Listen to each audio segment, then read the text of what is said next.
Welcome to NBC Sports Bay Area, home of the authentic fan. Oracle Park, where the Giants and D-backs are getting ready for Game 2 of their 4-game series. The Giants with a 5-2 win last night, and what a night it is. Temperatures in the at least mid-60s even right now. Zach Littell, who just started warming up a couple of minutes ago, as we saw in Texas last week, he tries to keep the same kind of vibe going as when he's just working out of the bullpen. So not the way a starting pitcher normally goes about it. Let's take a look at the D-backs lineup now, brought to you by your Bay Area GMC dealers. Josh Rojas, second base. Ketel Marte, who's got a .315 batting average, and it's a heavy duty .315. A lot of extra base hits in 28 games here. Carson Kelly, he drove in both of the D-backs runs last night, including a home run. He's hitting third. Christian Walker, first base. Asdrubal Cabrera, third base. David Peralta is in left field. Josh Reddick, the veteran right fielder, hitting seventh. Nick Ahmed at short. Alex Young is the starting pitcher anyway for the D-backs. On the hill tonight for the Giants, making his second opening start of the year, will be Zach Littell. Littell, 21st appearance that he's had this year. And he's a big guy, 6'3", 230. He's 25 years old. In his second year at the big league level, you take your bats against him, you're going to see a mid to high 90s fastball that he can sink and cut. He's also got a slider and a split finger fastball. He was pretty much a starter in the minor leagues, so he's accustomed to being a guy that can open. Let's take a look at the Giants defense. It's brought to you by Geico. Starting in the Giants outfield from left to right, it'll be Slater, Duggar, and Yastrzemski. Crawford Flores on the left side, Solano Belt on the right side, and Buster Posey, he'll be in the squad, putting down the signs. Josh Rojas to lead off now for the D-backs. Left-handed hitter with power. First ball swinging up the middle and right through, base hit.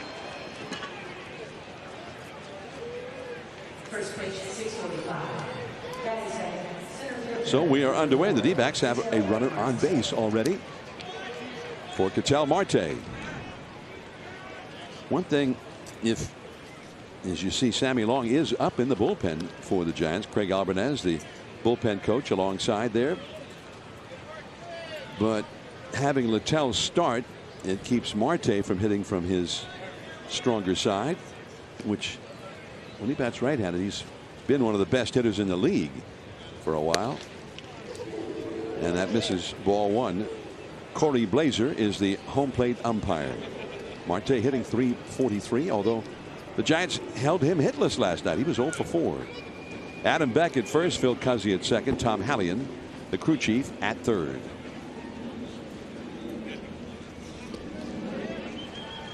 Corey Blazer, the plate umpire, I mean, he's a low ball guy, and his zone can be tight.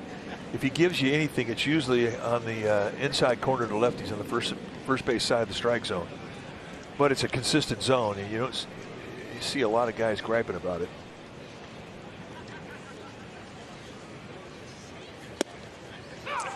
Away from the target of Buster, but called a strike on the inside. 1 ball, 1 strike. The runner at first, Rojas, doing some groundskeeping over there. He didn't like the way the dirt was beneath his feet, so he started smoothing it out, asking for timeout. Now he gets his lead again. Belt on the bag with him.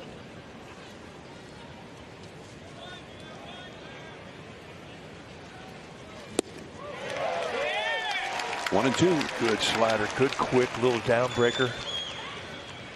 Really an effective pitch for Littell with left-handed hitters because of the break. Most right-handers get a little tilt to their break, but his has got a lot of straight down action to it. That's good. Johnson the overshift and double play depth. That's a base hit to right field. Yastrzemski hustling over as Rojas will go around to third. Marte will hold it first with a single. And the D-backs are threatening right away. Well, a nice 2-strike at bat. Again, they wanted a backdoor. You see the target from Posey. They wanted to go outside. The thing drops right on the inside corner at the knees, and all Ketel does is drop the head of the bat on it. That's a nice 2-strike at bat, just like that, a first and third nobody out situation. And Carson Kelly, who had been slumping ever since coming off the injured list when the Giants were in Arizona last month until last night. And that's off the outside. Last night he had an RBI double in the 4th inning and then a home run to left center in the 6th inning. Knocked in both of the Arizona runs, and he also added a base hit his last time up. 3-hit game for him last night. Infield looking for the double play. 2-0. Just missing. I mean, he's not wild. He's not getting the calls, but he's missing by a 3 or 4 inch margin. Looking at the third base coach, Tony Perez-Chica. Belt on the bag at first with Ketel Marte. Marte has not attempted a steal this year. Solano right behind second in the Giants alignment. And now it's 3-0. Christian Walker, the cleanup man, is on deck. You know, we mentioned the success that, or the experience rather, that Zach Littell had being a starter. He had 143 minor league appearances, and 120 of those were as a starter. So he is very familiar with the role. He's not out of whack here with adrenaline. And that's a walk on 4 pitches.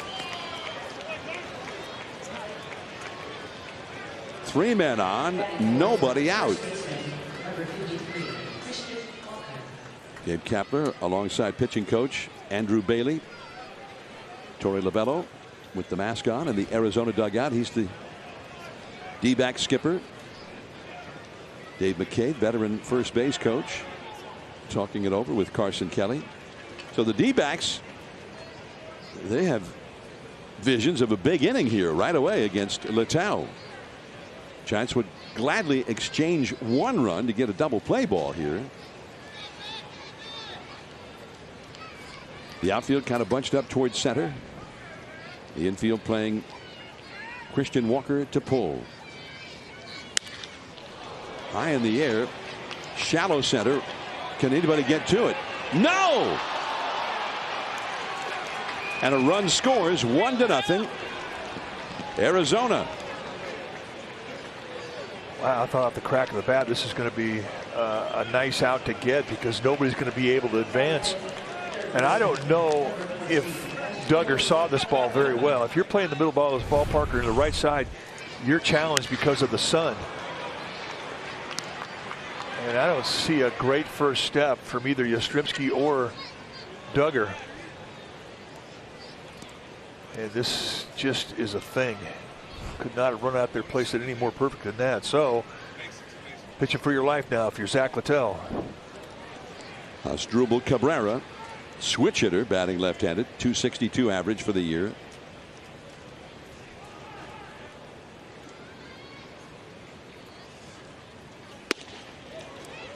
Well off the inside with a fastball at 95. 4 straight D-backs have reached base here. Well, you give up a run to get a double play here. Anything to minimize the damage at this point. 2-0. Tight zone. Couple breaks going against you. And Littell's going to have to dig deep. Andrew Bailey on the phone to the bullpen.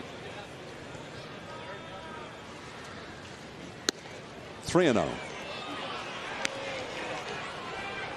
Well, he's put himself in a get-it-in situation here. So Cabrera, I mean, he can sit on a fastball. He can sit on a breaking ball.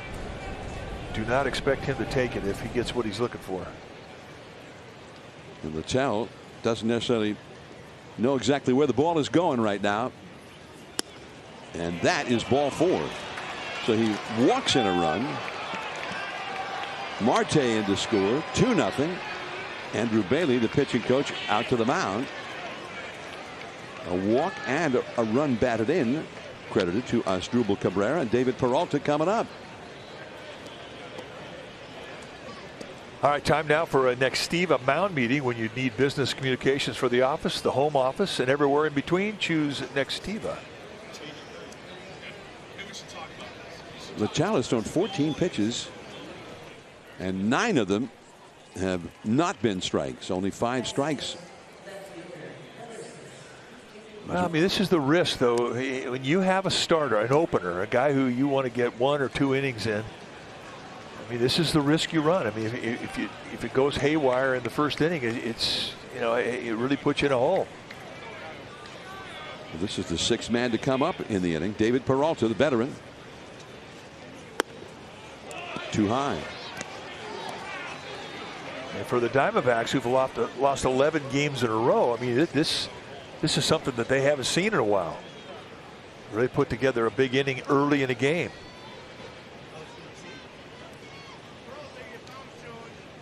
The infield still looking for the double play. And that is a strike at the knees. Ah, the sarcastic cheer. Wonderful to hear if you're out there on the mound.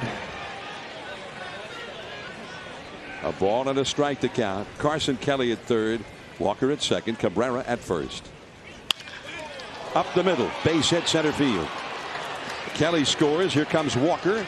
Here comes the throw in. And much too late. And good work there on an in-between hop by Posey to knock it down. And 4 runs are in for the D-backs. And that is going to be the end of it for Zach Littell. Here comes Gabe Kapler.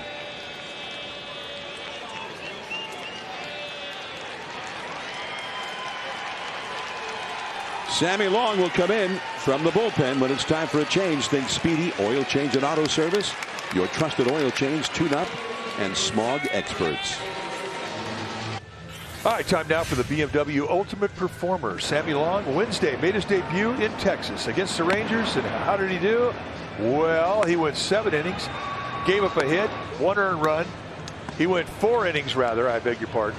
He had 1 walk and 7 strikeouts in those 4 innings, all on 69 pitches. It's a pretty good debut. And he walked off, and he was looking around the stadium, taking it all in. Wonderful to see. And that was kind of cool. And he had, I think, about 25 to 30 family and friends in from the Sacramento area to see him. And more than that here tonight, apparently.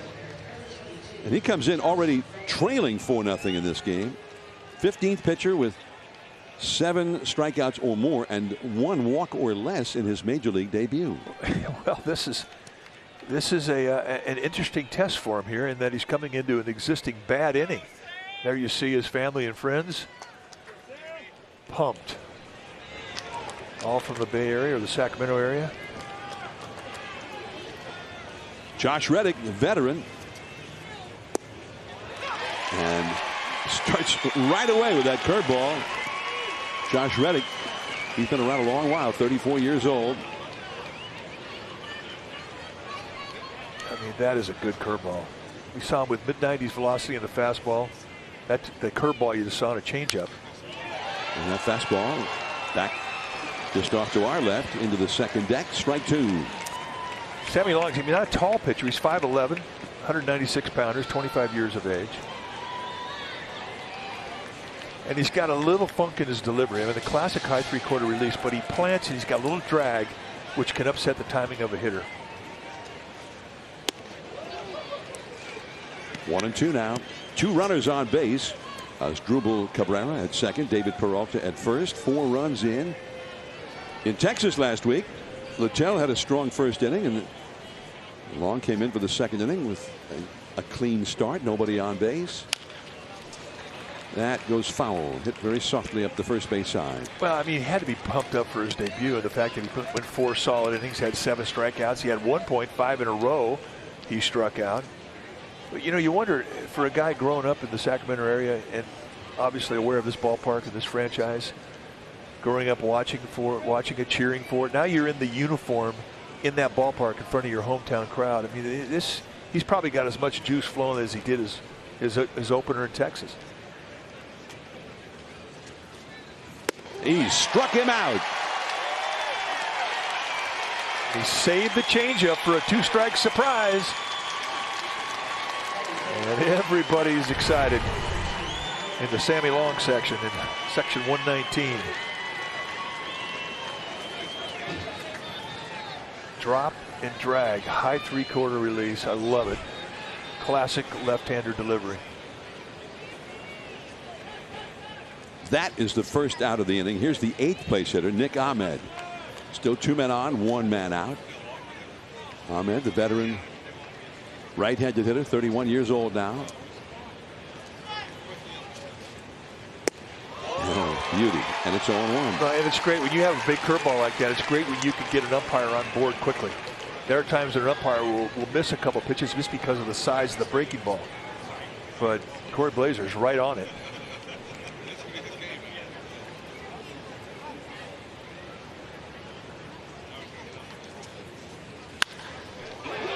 Just foul. He was just late enough for Sammy Long's tastes anyway. Well, that's the beauty of that curveball. It's 2 pitches. It's a breaking ball and it's an off-speed pitch because he can throw it slow. And that curveball is probably his best bet to get a ground ball. If you were to classify Sammy Long, what type of pitcher is he? He's a fly ball strikeout guy. 2 strikes the count. This could be 2. Solano, Crawford, Belt, double play, and the inning is over.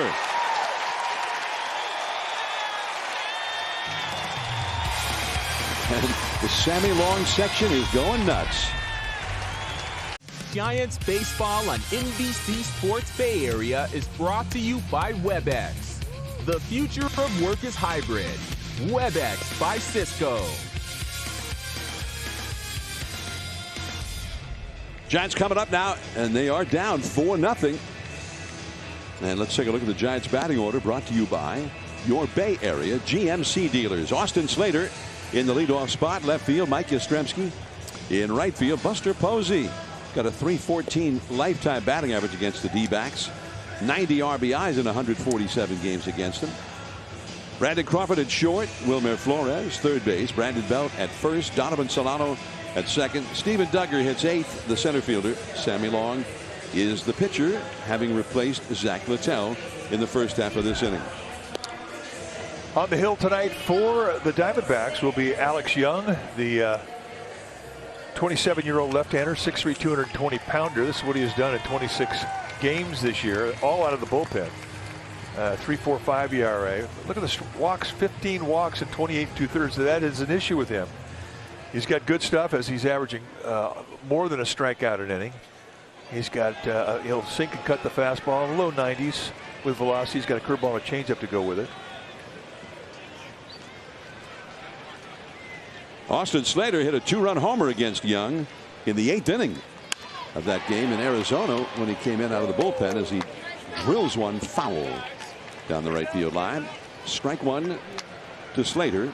Giants were trailing 4-2 with 2 down in the 8th inning and a man aboard when Young was brought in to face Dickerson. So Slater was brought in as a pinch hitter. 2-run homer to tie the game. And then Jason Vosler was next, and he hit a home run against the lefty. That was the winning run. Off the outside, 1 ball and 1 strike. Alex Young against the Giants lifetime 2-3 with a 5.14 ERA. But here in Oracle Park, 2-1 with a 2.87 ERA. So he loves the environment here. Cold strike. 1-2. Alex Young's major league debut was against the Giants, and he got a win in that game. Looked like he was going to be a starting pitcher when the Giants first saw him, but they've moved into the bullpen for this year. Right center field. That's going to drop. Base hit. Ketel Marte fields it on a hop. Slater gets the Giants going.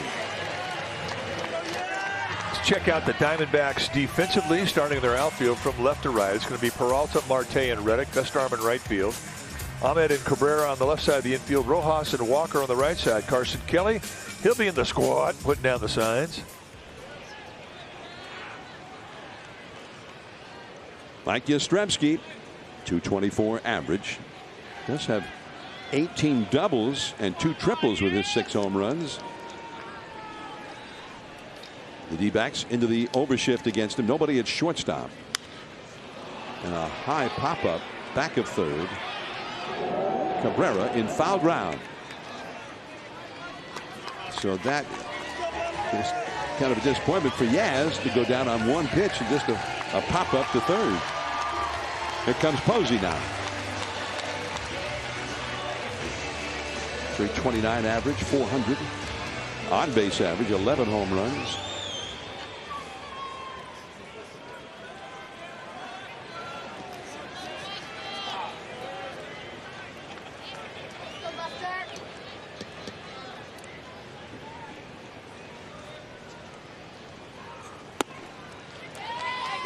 One ball and no strikes. The Giants down by 4. And I think when you're down by 4, if you can just start chipping away at that lead right away, that could kind of change the feel of things.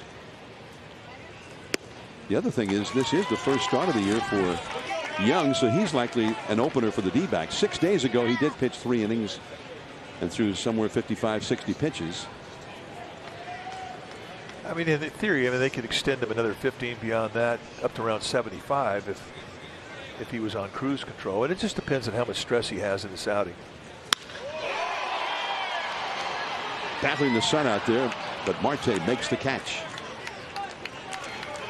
All right, time now for our Coors Light, beating the pressure. Highest OPS on fastballs this season in the National League. Well, Jesse Winkler, Nick Castellanos out of Cincinnati. They're in the top 2 spots, and right there, number 3, Brandon Crawford.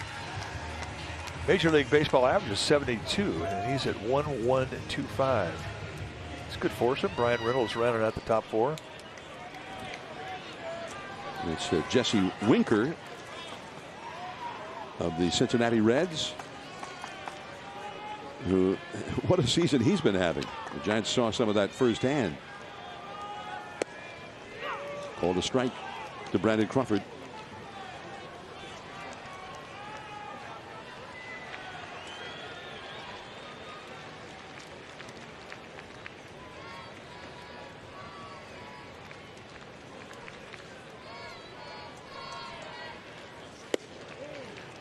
High and tight. 1 ball, 1 strike.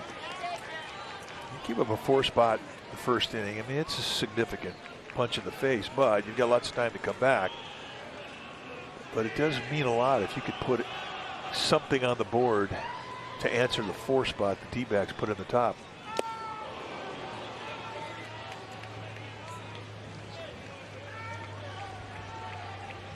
One and 2 now to Crawford. Well, the Giants were down in Arizona the last time these teams met down there, May 26th, about 3 weeks ago. They were down 4-0 early on in that game. D-backs had a 4-0 lead after 2 innings. And that is all for Crawford and the Giants. So 1 hit, 1 left. 4-0 Arizona heading to the 2nd.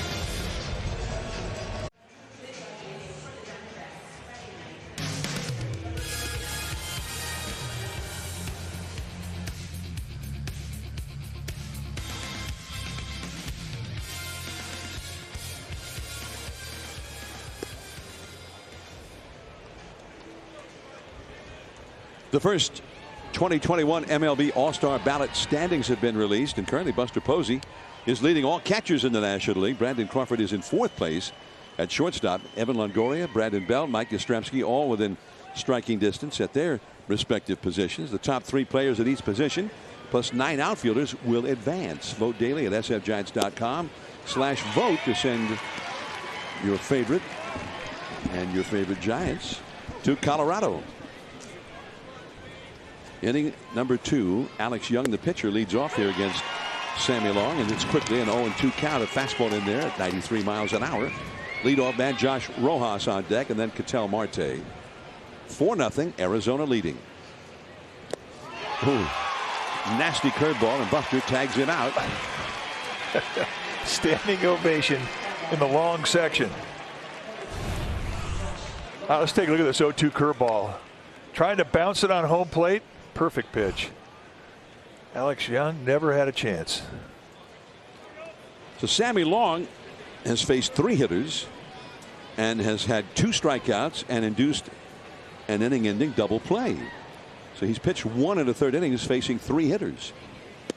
And a swinging strike on a high fastball by Rojas, who led off the game with a single to center, starting a 4-run rally. By the way, talking about that All-Star ballot, Giants just got home. They've been on the road for a week.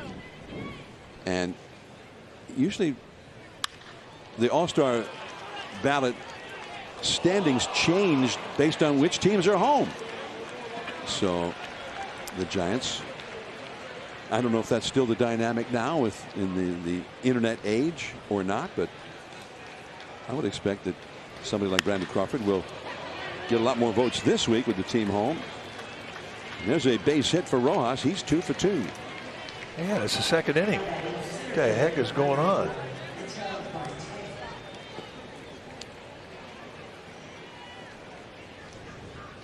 Ketel Marte, and he'll bat right-handed now. That's been his strong side throughout his career, and this year included, although he hasn't played that much this year. Been hurt a lot.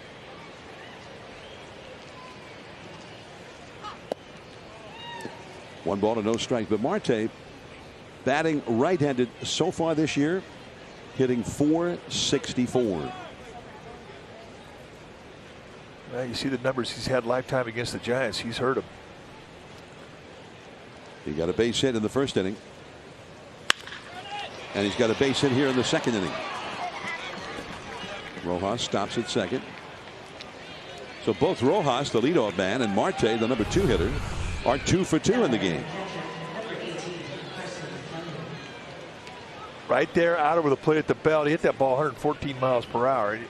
You're not going to give your infielders a whole lot of range when you have speed coming off the bat like that. So just like that, it's become a stress inning. Carson Kelly, who walked his first time. 2 on, 1 out.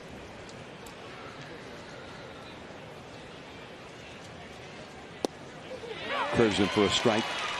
Such a nice feel with that big curveball. You know, it's nice when you can take out the first strike with that curveball. But you're showing the guy your breaking ball, and you really have to have a good one to be able to start a guy, steal a strike, and then be able to throw that same pitch and finish him off with it. And Long's that he's got that kind of curveball. 1 ball, 1 strike.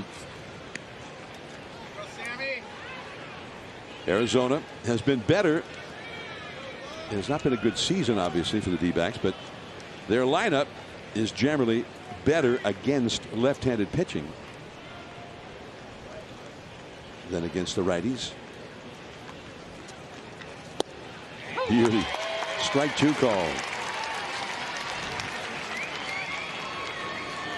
Okay, well, he's had him looking at a couple of those curveballs now. Well, now that he's seen 2, he's got a 1-2 count. I mean, he could throw a high fastball above the hands. He could go curveball in the dirt. That was a mistake. You don't ever want to see a curveball miss above your catcher's head. And what causes that is you just try and throw too hard. Christian Walker, another right-handed hitter with power on deck. Kelly hitting .341 against lefties for the year. 2 on, 1 out. And a high fastball popped up. Infield fly rule. It wasn't very high in the air either, that pop up. As Belt makes the grab. Nice pitch. And just put him to sleep with changeups and big curveballs, and then he exploded a fastball perfectly on the hands. And I think his delivery with that, you know, he plants that foot, and then there's just a little pause before he gets on top of you with that fastball. It enhances the velocity. It's faster than the actual velocity that you get just because of how it looks. 2 on, 2 out. Walker and a curveball off the outside. Ball 1. I mean, it really is something to a guy saying he's got a fast 93 miles per hour fastball. Other guys will say, yeah, he's got a slow 93 miles per hour. It doesn't make sense, but it really does when you consider a guy's motion gets into the equation. Has everything to say about it. That is into the gap left center field.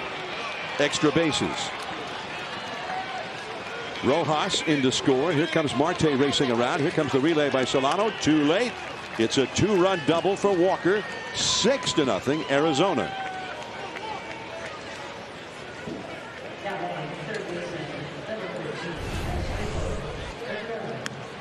Take a look. Fastball, 91 miles an hour, right there at the knee location, inside corner. And Christian Walker just dropping the head, finding a gap. And with a 2-out jump, an easy score for Marte and Rojas.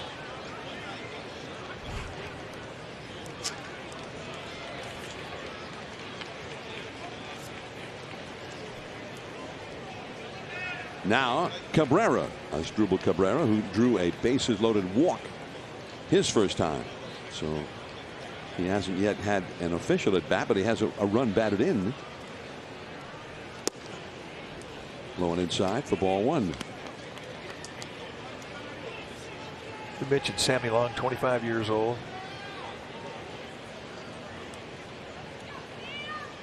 Everything he does is kind of a challenge. He gets measured by how he handles situation. Came into an existing inning, 4 on the board, nobody out, gets a strikeout double play to end the inning. That was great. Well, now he just put 2 runs on the board of his own. Now you watch, does he mentally stay on that pitch that he gave up to Walker? Does he erase that, get ready to throw the next pitch? Right in on the hands of fastball at 93. 1 ball and 2 strikes. It's for some young pitchers, I mean, it's the end of the world when you give up a run when you first get started. And your mind has a tendency to stay on a pitch you threw, but you learn quickly that you have to let it go. Put 100% into the next pitch you're about to throw to get out of a jam.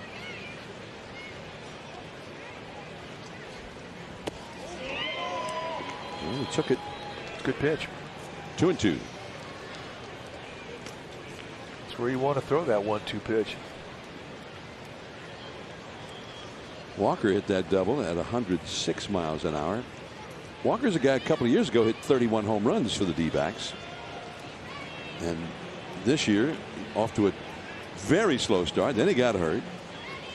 We're anxious to see him break out. He's got 3 RBIs in this game already. And out of play. 2-2 the count.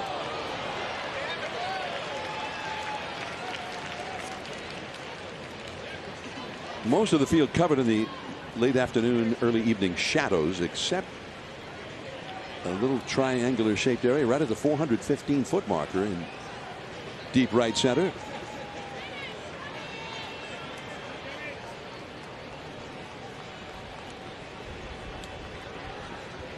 The D-backs with 6 runs, 7 hits already. No swing. Adam Beck, the first base umpire, asked about it on the appeal. Now it's a full count. Hit a curveball down in the dirt, and Cabrera lays off. Got an open base here. He doesn't have to just give him a cookie out of the middle of the plate.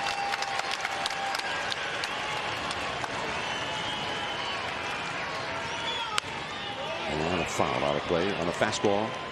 Still 3-2. Asdrubal Cabrera, 35-year-old veteran.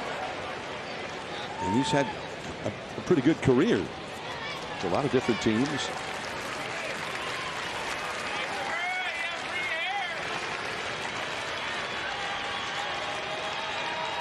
And for Sammy Long, a very long inning here.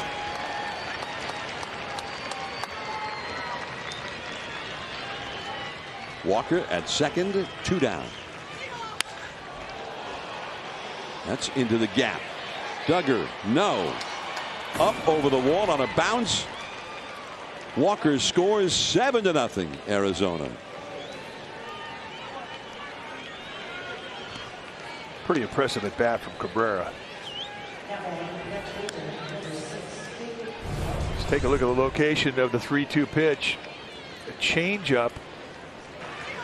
Middle in, just above the knee. And Cabrera not fooled by the off-speed pitch.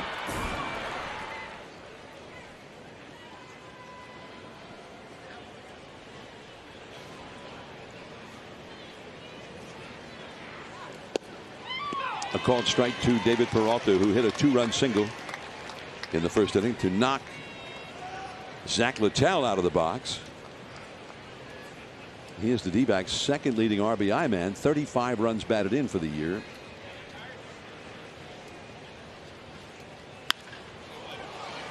That's into right center. Duggar gets there.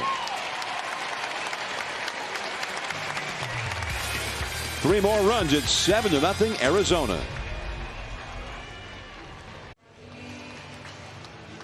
Well, we know that the winds here at the ballpark are a little bit funky than what the flags show, and our StatCast weather conditions will sometimes clear all that confusion up. Their numbers will show on the screen indicate feet added or lost to fly balls based on the current weather conditions. Blue is helpful to the hitter. Red means it's blowing in.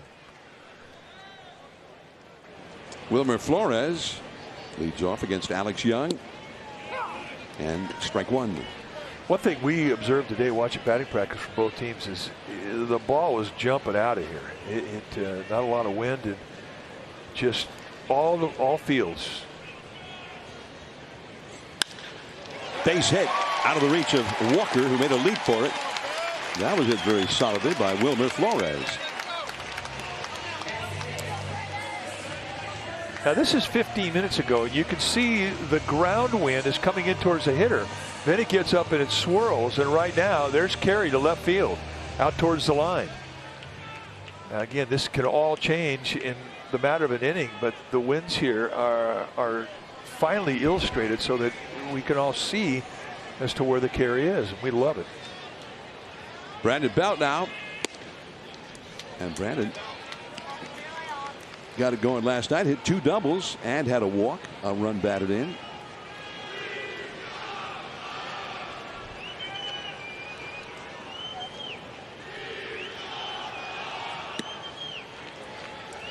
Ball 2. Well, it seemed like the wind was blowing out a lot when the D-backs were batting. Yeah. Yeah, they had a different wind. Right now it's in the face of the hitter. Top of the first, top of the second, it was blowing out. 3-0. Donovan Solano is on deck. You know, the one thing about being 0-11, and we mentioned the losing streak that the Diamondbacks bring into tonight's ballgame. They don't trust a 7-0 lead. When you're trying to end a losing streak, you don't trust it, especially early on. And Belt, who they were giving him a bunt hit and looked like he might have been thinking about taking it, but took ball 4 instead. All right, time now for the Cadillac Ultimate Play. And Brandon Belt last night with his second double of the game at the bottom of the 5th. He passed Will Clark on the list for most career doubles in San Francisco Giant history. Bell is now number 5 on the list with 250 career doubles. Congratulations to him. Buster Posey next on the list ahead of him. Then McCovey, Mays, and Barry Bonds, the top 3 in the San Francisco Giants era. Brandon Crawford is not too far behind Belt. Donovan Solano on the inside for a strike. Solano also got it going last night. Solano had a couple of doubles and hit the ball really hard. 3 different at bats. One ended up being a liner to the outfield that got caught. They're playing the outfield way over toward right field against him. Trying to block that gap in right center is the center fielder Ketel Marte. As you see how they're lined up. And the left fielder Peralta is what, 100 feet or more off the left field line. Yeah, that's right on.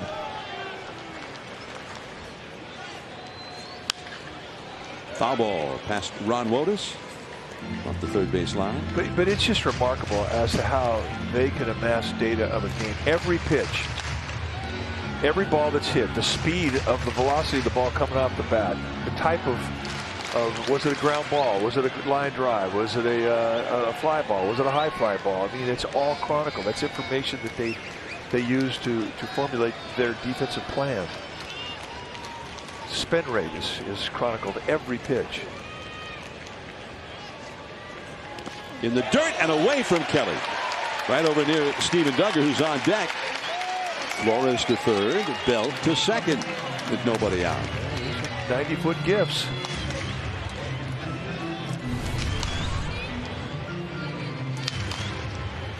Ball out way in front. I mean, the fastball is unpredictable. It can skim and go low. It can come up on you. And Carson Kelly's a good blocker, and he really didn't have much of a chance on that one.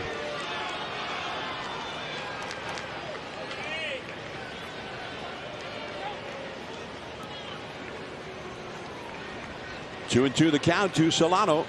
A couple of RBIs out there.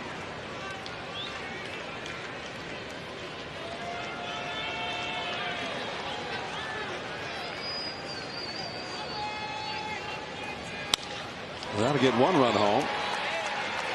So Flores scores. Rojas throws out Solano, and Belt goes to third. And the Giants are down 7-1.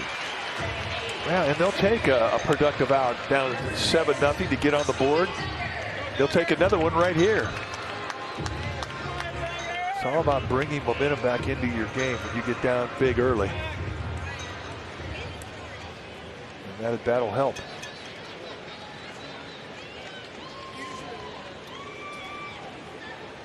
13th RBI of the year for Solano. Here's Duggar hitting .293. Duggar came into last night's game in the 8th inning as a pinch hitter, got a base hit to start a 2-run rally. He has to put the ball in play. Don't have great speed at third base with Belt, but a ground ball up the middle, the D-backs will concede that run. It's important that Duggar puts the ball in play.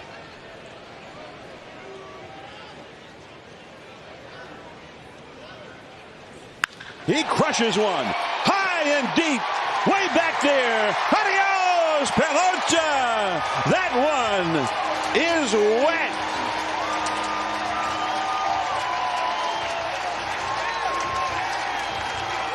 Into San Francisco Bay.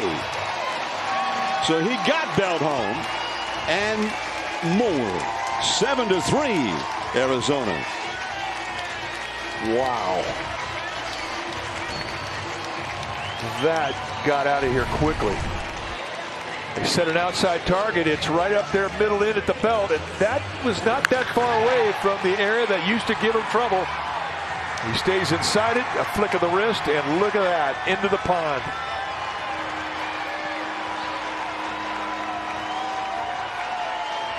Giants are right back in this game. Sammy Long now. Ball one. Well, we're beginning a look at Sammy Long, the pitcher.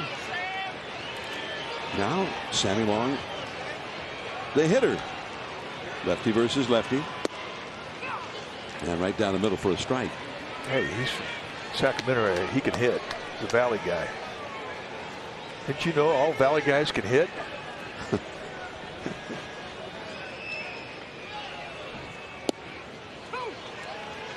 It's fastballs. They hit fastballs. Not curveballs like that. Well, let's see if he's a two-strike hitter.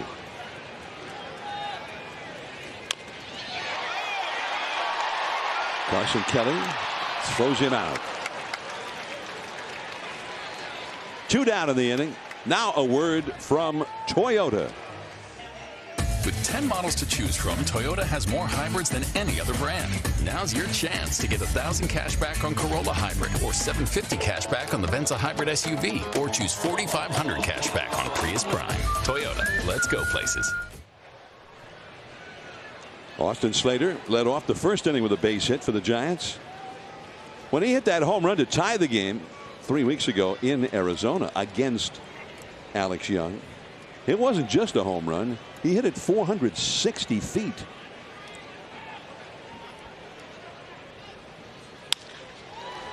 Diving at third, Cabrera from his knee in the dirt and scooped by Walker.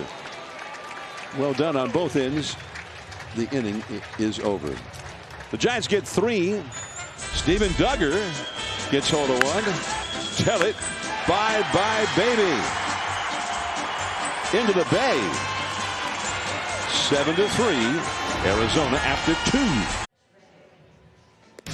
Giants baseball on NBC Sports Bay Area is brought to you by Supermicro. Changing the way organizations are changing the world. At Supermicro, we keep IT green. They look from across the bay at the city of San Francisco. The D-backs 7, the Giants 3 as we start the third inning here from Oracle Park. On the other end of the Oakland-San Francisco Bay Bridge there. And Josh Reddick, who was the first batter faced by Long when he came in from the bullpen, and he struck Reddick out. Nick Ahmed on deck. Back a little bit. Duggar. Plenty of room though. One away. That ball was hit pretty hard. Good night to hit. Lots of carry. Opportunity here for Sammy Long to get a shutdown inning. And I'm sure that's the last thing he heard when he jumped out of the Giants dugout, head out to the field. And that's what the Giants need if they're going to make a comeback. They certainly have the time, a lot of innings, a lot of at-bats, but they have to start holding the line on the D-backs offense here. 4 in the first and 3 more in the second for Arizona. 4 against Littell, and then Long came in from the bullpen with nobody out and did a great job, but then they got 3 against him. Crawford played it deep. Tough hop and gets him. That was not easy, but he got it done with that strong arm.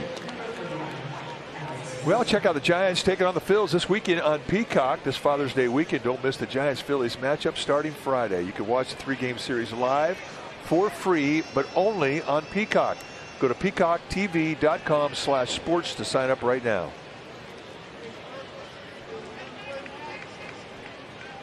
Alex Young, he was backing away as the fastball was right in there for a called strike. Well, I agree with you on that ground ball to Crawford that came off the bat of Ahmed. That was anything but easy. And the curveball. 0-2. He struck Young out with a curveball for the first out of the second inning. 2 down, nobody on. Struck him out again with the curveball. 6-pitch inning for Sammy Long. The Giants coming back with Yastrzemski, Posey, and Brandon Crawford. Giants baseball on NBC Sports Bay Area is brought to you by the Center at Sierra Health Foundation. 7-3 Diamondbacks. We're in the bottom of the third inning. Time now for our StatCast 3D powered by Google Cloud. Giants with 14 hits last night, had 7 singles, 6 doubles, and 1 big fly. Well, how about the 4 games against the Nationals in Washington? They had 17 hits in all 4 games combined. So last night, 14 hit offensive production. It was great to get home.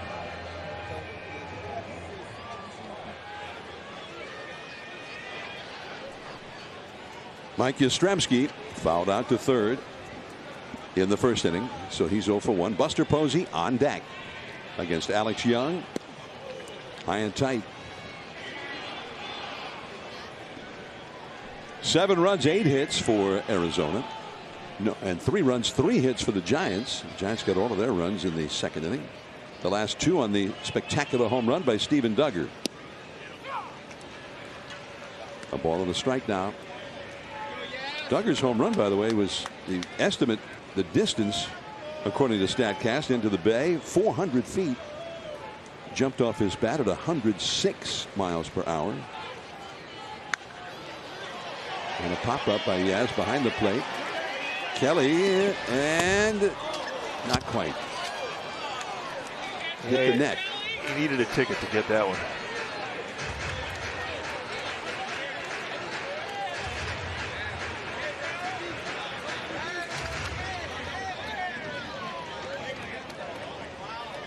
There's not that much room from home plate to the backstop here at Oracle Park. Oh, it's a hitter's friend. Foul territory here. Pulled foul. There's about 25 ballparks. That would have been an OUT.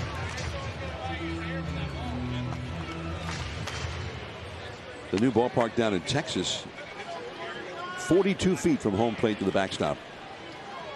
And they said that is the most intimate distance to the backstop in any park.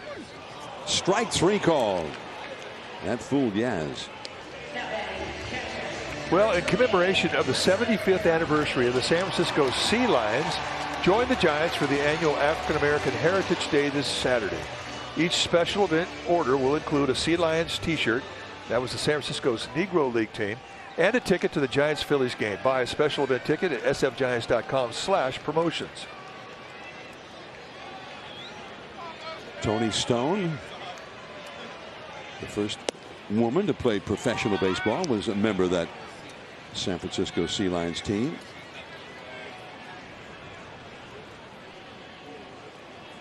And she still has relatives who live here in the Bay Area. Buster fouled it off his foot. 1 ball, 1 strike. Buster hit a line drive, but to the center fielder his first time. 7-3 Arizona. The D-backs have got 4 runs in the first and then followed up with 3 more in the second. And the Giants got 3 in the second.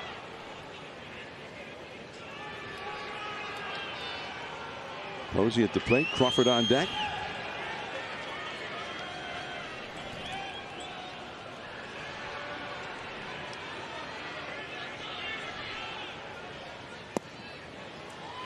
Julo with that fastball at 90 miles an hour. 2-1. The Giants would like to keep chipping away here. They don't have to get it all at once. Hey, she brought her pom-poms. She's just wanting something to cheer about. But she's ready.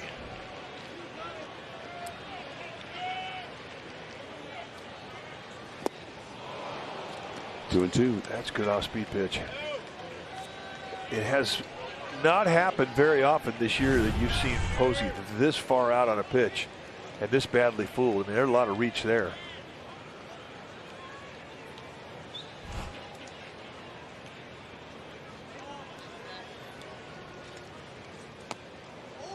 And the ball glanced off the bat on a check swing. Foul ball. Carson Kelly. I want to see that one again. Another good pitch. Crawford awaiting his turn on deck.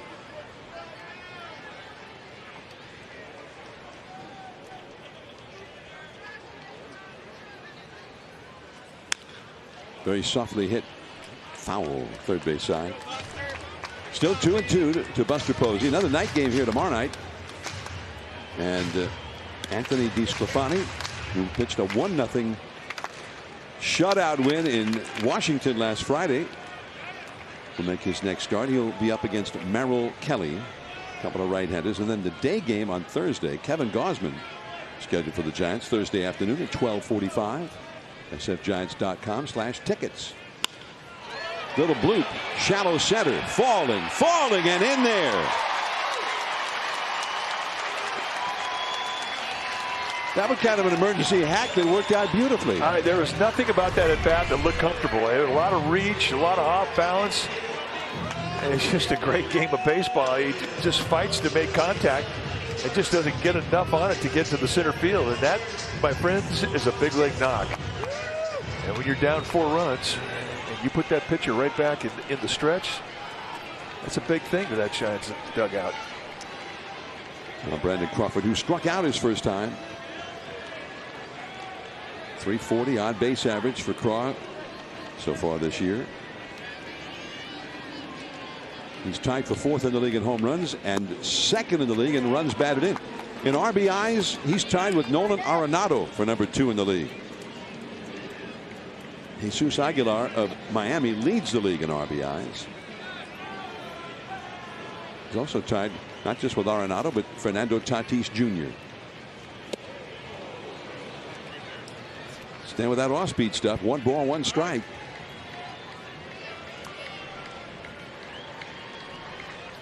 Seeing a lot of Brandon Crawford jerseys around the ballpark these days, understandably. Posey at first, Walker on the bag with him. That's the same breaking ball that he struck out on his first at bat, and he is not picking up the spin.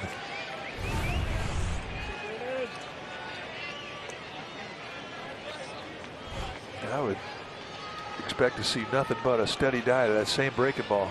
The guy's not seeing the spin. That's something you can feel as a pitcher. Well, this one he took. Blocked by Kelly. 2-2. Wilmer Flores, who ripped a hard base hit his first time, starting a 3-run rally in the second. He's on deck. Brandon Belt in the hole.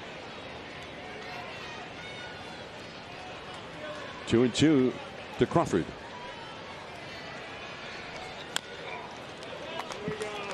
That one ended up on the inside with the catcher set up on the outside. And he got a piece of it. Breaking ball, breaking ball, breaking ball, breaking ball. What you're looking for is just a little bit of elevation with that breaking ball. Get it up in the bottom part of the strike zone.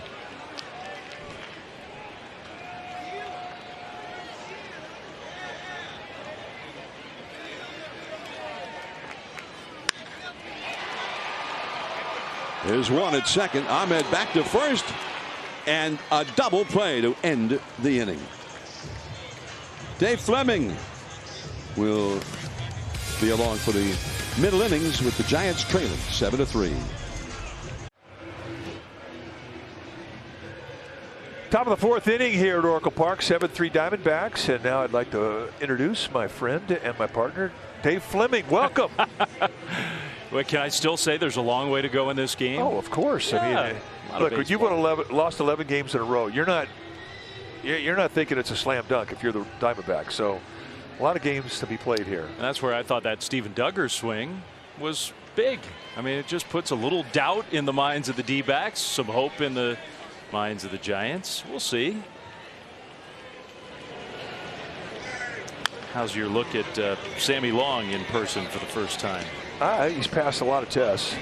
You know, I mean, he's not happy with giving up the 3 in the second inning, but I mean, he comes into an existing inning, gets a strikeout double play to get out of the 4-run first. Showed a lot of composure and passing tests. But I want to know, you were down the field today by the batting cage for the first time in 2 years. I got to go on the field today. How much fun was that? I was like a little kid. Who ever thought that we would be so thrilled to be able to do that?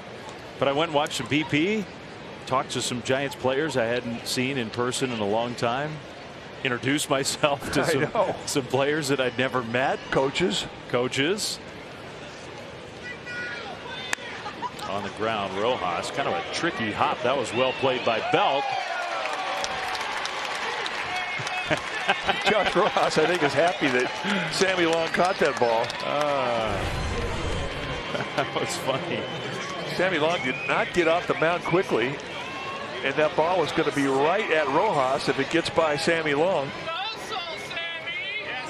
But Belt, one thing about Brandon Belt, he's just remarkable as to how consistent he is giving a pitcher the ball above the belt. That's where a pitcher wants it.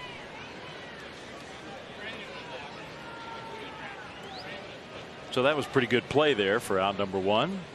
And the Giants have retired Josh Rojas for the first time in this game. Good changeup. Belt going to his right. Good concentration to the glove. Squares up. Give that high feed. Got to lead him just like a little short pass. Slant. Texas kid, you got to be able to throw a football pass. When it comes to motor skills, I bet there's not a whole lot that Brandon Belt can't do. Shoot a basketball, play pool, play darts, play tennis, whatever. Marte kind of got tied up there. Crawford, the quick release, 2 down. I think you're right about that. Donnie Ecker, I had a great conversation with the Giants hitting coach. Kai Correa was giving me his thoughts on my assessment of whether he and Gabe Kapler were trying to be twins. Having some fun with that. It was just fun to be down there. Hearing the crack of the bat by the batting cage. There they are. Now see, all right, I got to get this right, because Kai said, look, you're telling me I got to grow my beard out to match Gabe. He's going for a beard. I'm going for the 5 o'clock shadow look. So that's intentional, according to Kai. Well, it's just nice to be able to see these guys without a mask on. Yeah. I mean, for over a year, we didn't know who was there. Didn't know who was who. It was a hat and a pair of shoes to me. Couldn't go down there and meet them. Game starts, they have a mask on.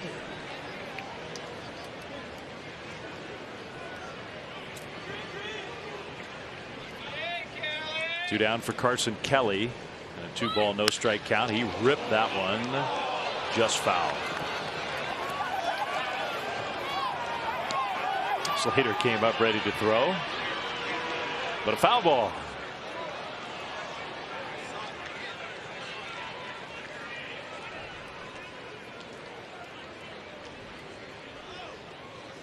Giants had the two pitching machines set up for batting practice. But I had never seen the Giants run batting practice quite the way that they did. One short, real hard fastball machine, one slider machine. Kelly off the end of the bat. Slater's going to run this one down, and Sammy Long has another 1-2-3 inning. He's set down 7 in a row. So a little momentum on the side of the Giants, who trail 7-3.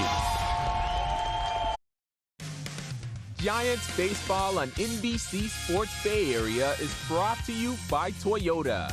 With 10 hybrids to choose from, there's one for everyone. Toyota, let's go places. By Kelly Moore Paints, the Painter's Paint Store. By Mercury Insurance. Get a quote at mercuryinsurance.com. And by Ram, the first truck brand to win Motor Trend Truck of the Year 3 years straight. Visit ram.com today. What a beautiful night in San Francisco it is. 7-3 Diamondbacks.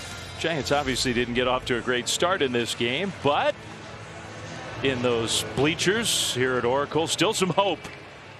Giants down 7-3. We're not quite at 100% capacity yet. We're really not even close to that, but we take a big jump forward 1 week from Friday when the A's are here. But for now, we appreciate all those folks who are here.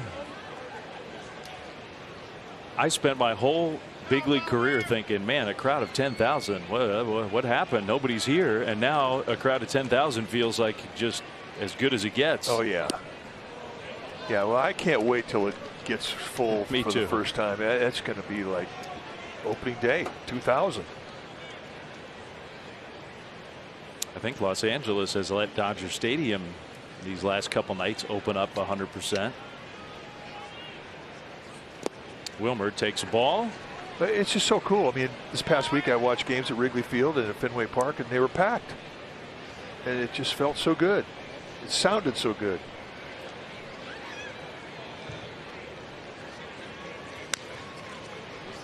And maybe sometime soon Toronto will get to play a home game. I was watching them tonight thinking, I mean, there they are. Now they're in Buffalo. So they spent the first part of the year at their spring training facility in Florida. Now they're playing in Buffalo.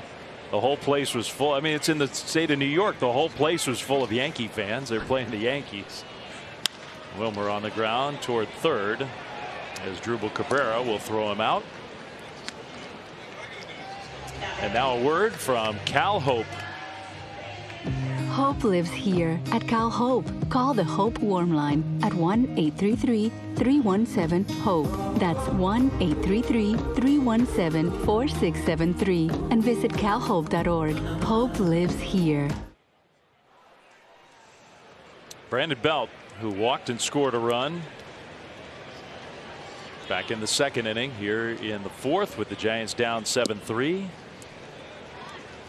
Brandon's at bats these last couple nights have looked so much better.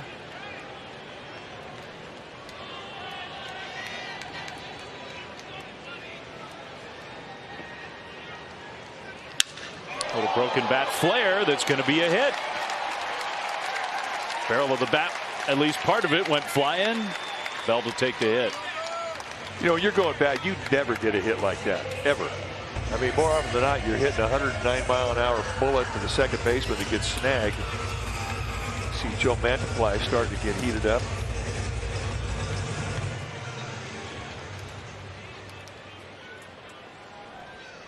Torlavello staying with the left-handed theme tonight. The arms he wants to face the Giants. Which is interesting. Most teams kind of do it the other way around. Have these last couple of years. Giants, there's no Evan Longoria in there. Solano on the ground toward the hole. Backhanded nicely by Ahmed. And the Diamondbacks will turn the double play. Wow. Giants, I'm sure, want to check. So they're asking everybody to hold. It's going to be close.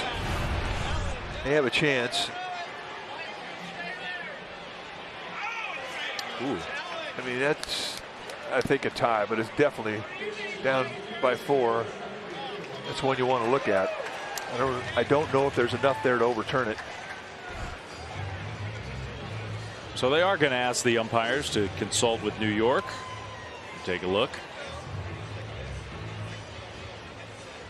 Tell you what, I mean, Nick Ahmed showed you why he's a Gold Glove shortstop on this play.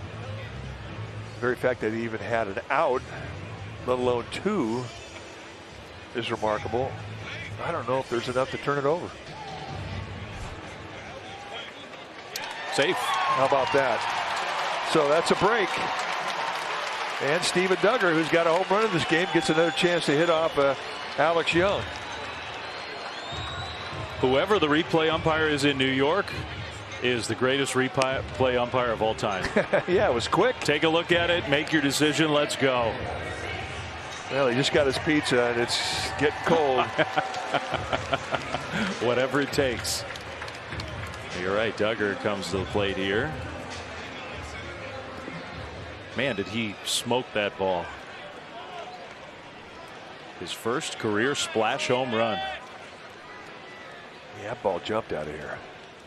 And that was a situation where he had to have contact. They needed to score that runner from third. Swings at the first pitch here and drives that one to fairly deep left. Peralta went back in a hurry, but he had room to make the catch, and the Giants are retired. We go to the 5th. It's 7-3 D-backs.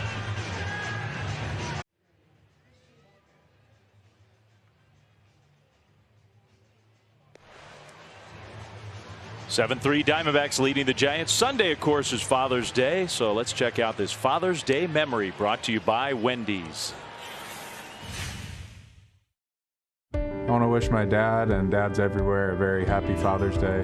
Dad, thank you so much for always taking me to games when I was a kid and being my coach. I always appreciated it. Have a great day. Mike Crawford did a pretty good job with his kid. Yeah, yes, he did. He's got to be proud about that. All of his family. Christian Walker off the end of the bat. First pitch swinging here in the 5th inning, and Austin Slater has it. You know, one thing we found out about Sammy Long, I mean, he is not afraid to throw any of his pitches first pitch. And he's very good at getting it over the plate. That was a changeup, and it was a good one. And 1 pitch out. He works with a very quick tempo. And that changeup, I think, is the one that he's worked hard to try to develop as a third weapon. Uh-oh. It was a 1 pitch out, and Asdrubal Cabrera wasn't ready. He didn't have enough time to get the gear in order. All the while. He's slow to get in the box anyway. He is. Sammy Long just waiting there like, yo. And he's always been that step out, readjust. Yeah. We already got him, huh? Sammy Long uni. That one's a pop up, but back behind the backstop. 0-2. Well, he dropped it. Then he was lucky enough to be able to reach down and pick it up. But bring your glove, meat.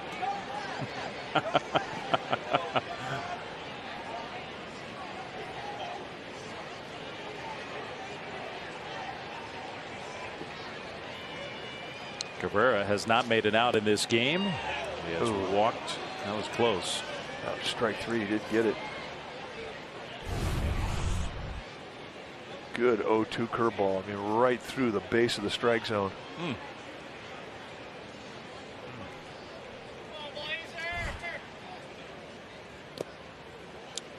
Bounced one there.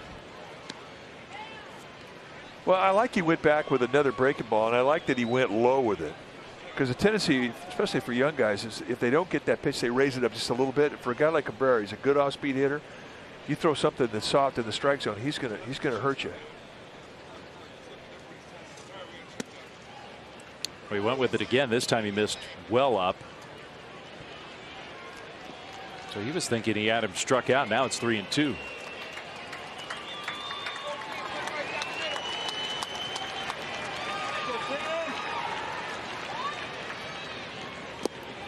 Low, ball 4. Well, the Giants continue this series against the D-backs tomorrow and Thursday. Catch a 6:45 first pitch tomorrow night with a day game on Thursday starting at 12:45. We're expecting beautiful weather, so get out to Oracle Park. We need you. sfgiants.com/tickets.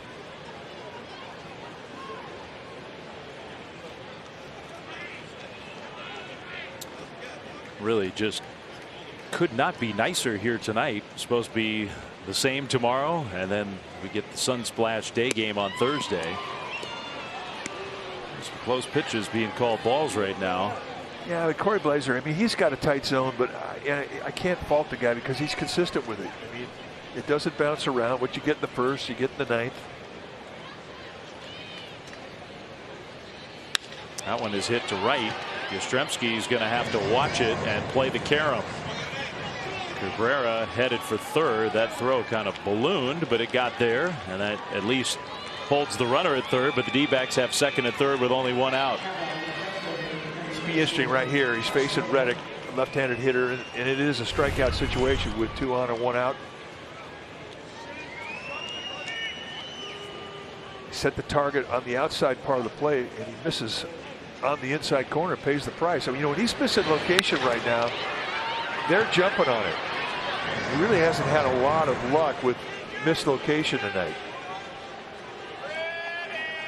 I mean, you're going to miss some locations, but you know, some nights you know you can get away with it.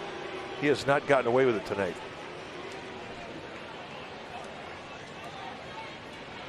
So now Reddick. Giants have the infield in. High, ball 1. That's where you need to get lucky. You need a non-productive out right here.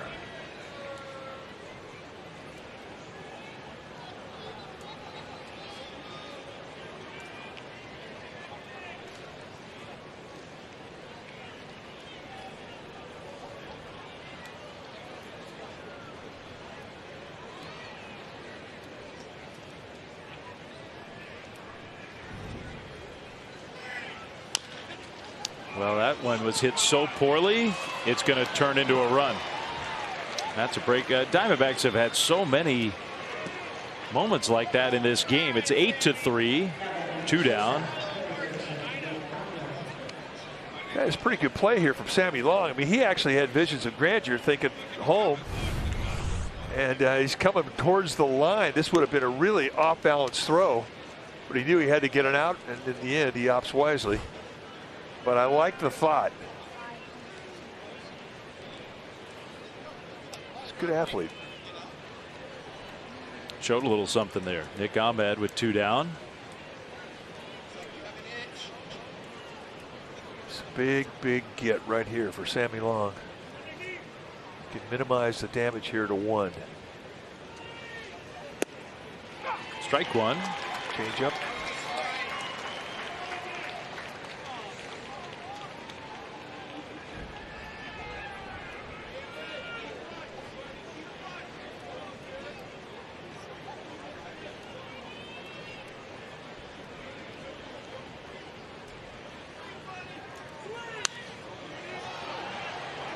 Fastball 95, but right out over the plate. Ahmed had a pretty good swing. Yeah, I wouldn't want to miss out over the plate again. If you go with a fastball here, I mean, you think hands, you think if I miss, I want to miss off the plate in.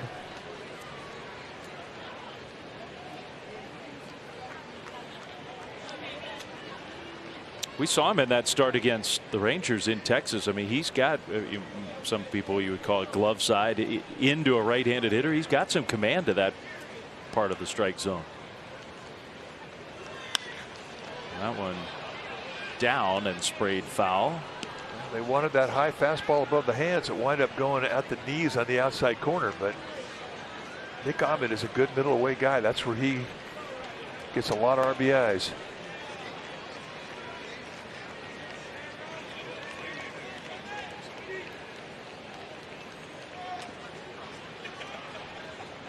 Having a quiet season for him, but his swings in these 2 games haven't looked like a guy struggling the way he has.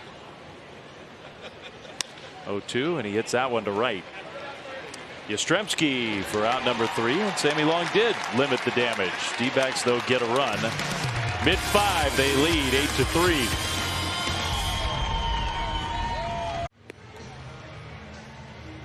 Well, on a beautiful night, let's take a look from our T-Mobile coverage cam. Our coverage cam here at Oracle Park is the splash cam we all love. Located high above the right field foul pole, the splash camera provides great shots of the playing field, the Giants dugout, and all of the action in McCovey Cove. Oh, and by the way, you get to take a look at the Bay Bridge. Splash hit off the bat of Steven Duggar. That was picked up by our splash cam. Mike Muldowney on the camera. Nice going, Mulroon. Yeah. The guy in the kayak, 0 for 1. That's a pretty good cast by the guy with the net, wasn't it? I'm impressed. I was too. I don't think I've ever seen him make a play. He's been like 0 for lifetime. He's got one. He finally caught the big fish. When it's time for a change, think Speedy Oil Change and Auto Service, your trusted oil change. Tune-up and smog experts, the right-hander Corbin Martin into the game to pitch for Arizona. Mike Tauchman hitting for Sammy Long. And he takes the fastball for ball 1. Well, Martin has been a starter, and he has not had a good time in 2 starts. The problem is he's got a lot of walks. He's got good stuff. Tauchman kind of peels that one down the left field line, but it hits foul. Martin's a mid to high 90s guy. Curveball, slider, change at the 4 you see from a starter.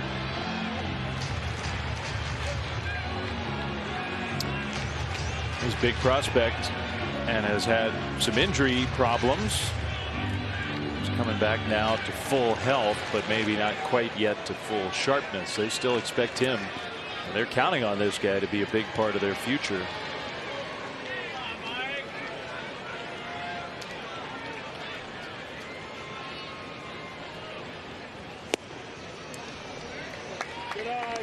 Two and 1. Giants got 6 runs against him in 4 innings down in Arizona, that little 2-game series that the Giants swept last month.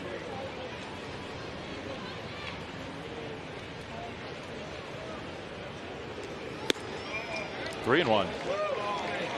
Corey Blazer, the umpire, flinched a little there.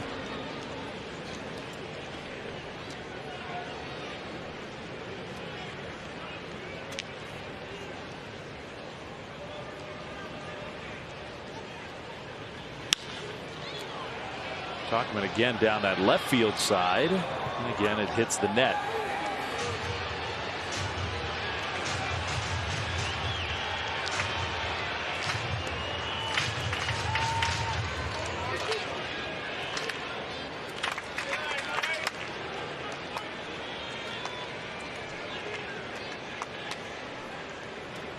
Friends for life, I think.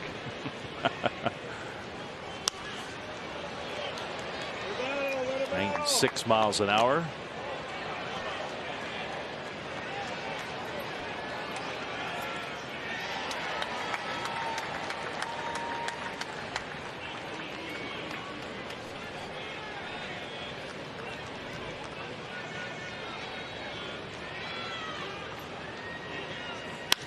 On the ground.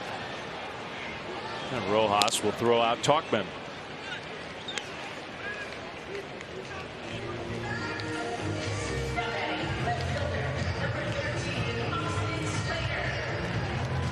Up comes Austin Slater.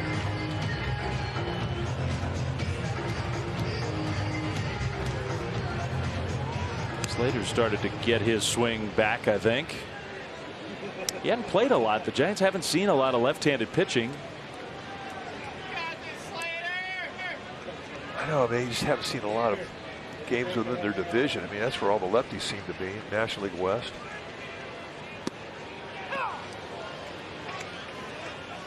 I mean, it's part of the job to stay ready and be ready, and he's had plenty of pinch hit at bats, but I think it's been tougher for Austin to kind of stay in a rhythm at the plate. Well, every time I see him take a right-handed at bat, though, I think it's an opportunity, because I think of him as an everyday guy. And, you know, it's not like he's got a weak front shoulder against right-handed hitters. I mean, he hangs in there good. He's got plate coverage. He can drive the ball the opposite way. It's just the way things go here. I mean, there's a platoon system here that's really worked well. And the beauty of the platoon system is that, you know, you may not get all the playing time that you desire, but you get playing time to stay sharp. And that's the whole idea behind it.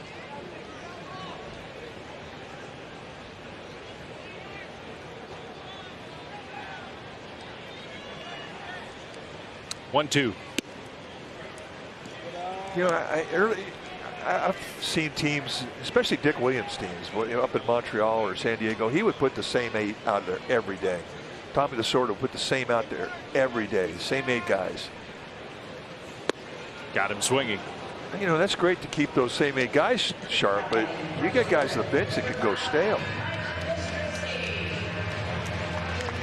Well, this weekend is Father's Day weekend. Phillies coming to town, and Friday, Saturday games offer a great opportunity to celebrate Dad.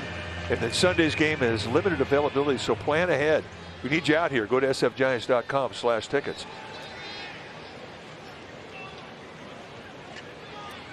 Two down for Mike Yastrzemski. I mean, it's not just a balancing act with this current Giants roster, and I mean, the injuries have created opportunities for some different players and whatnot with the platoon setups that you've talked about, but there is a lot of competition within this team. Yastrzemski's going to try to beat it out, and he will.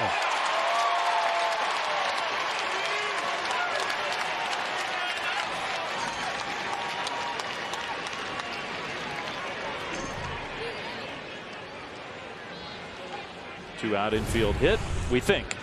Well, the DVS going to look at it. I was figuring, I mean, how is Nick Ahmed going to do this? Oh, they may have an argument there. The only way he had a chance is with a glove flip. Yeah, they want him to check. It's a great look of Mike Yastrzemski watching the slow cotton ball float into the glove of Walker. Close. The point of contact with the glove, when the ball hits the glove, that's the moment of truth. Yeah, you don't have to have a grasp on it. It just has to hit the back of the glove. That's the trigger point.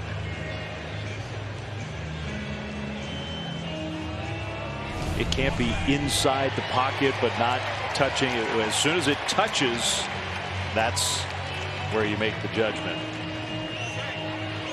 Man, that's close. I think maybe his foot is there just a fraction of a second before. Maybe. I'm hoping you're right. I think I saw it the other way. All right, let's see. Nice goal, Dave. Oh, You're 2 for 2. 2 for 2. Get that replay ump, another slice of pizza. He's your favorite ump. And my favorite umpire of all time, whoever it is. It's got to be Joe West. Joe, if it's you, congratulations on your record. All right, here we go. One more look, and beautiful effort from Ahmed. But Mike Yastrzemski legging it out. You're never faster down the first base line than when you're trying to beat out an infield hit. So now Posey, 1 for 2. Ball 1 to Buster.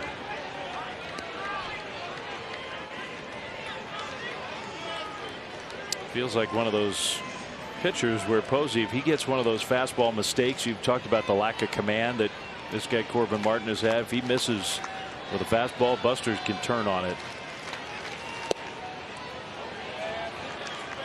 2-0. Anytime you have a guy with a good fastball, velocity wise, you always like to see Buster in the batter's box.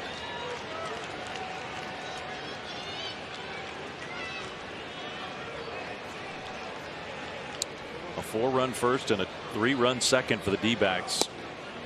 They were ahead 7-0 in this game. Now it's 3-0. And guess who's waiting on deck?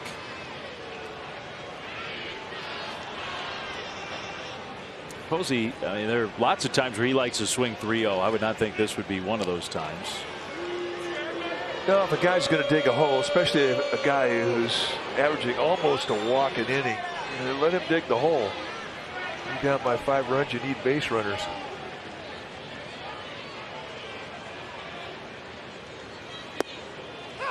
He took a strike. Taken all the way.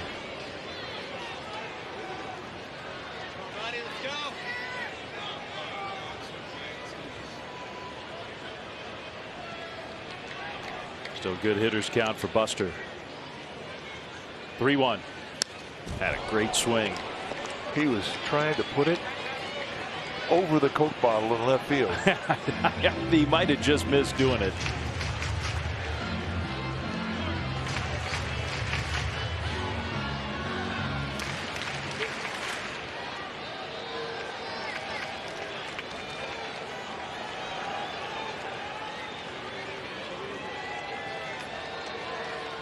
Yastrzemski runs, and it's very high, ball 4.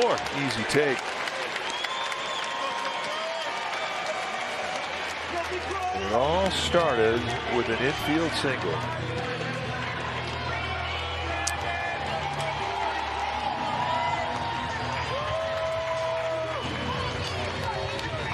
Now, these days, you sure like to see Brandon Crawford coming to the plate, especially in these kind of spots, especially against right-handed pitching. A lot in favor of Crawford here, and Matt Hurd just, hey, he's moving. Yeah, he was listening. I think he heard you last night. We were getting on his slow pace from the dugout to the mound. And, one of the things that really was fun is when we got to know Hurgis as a Giants player. He was just one of the really great, affable guys. Always easy to approach, and you could get on him and tease him. Last night, a slow walkout. We got on him a little bit. Tonight, he was sprinting. I guarantee you he did that for us. He just gave us the thumbs up. No, that was great. That was great. I love it. Yeah. They may wear a different uniform, but they're still Giants at heart. That's what we're saying. Yeah. That's as fast as he's moved in a while. Ball 1 to Crawford.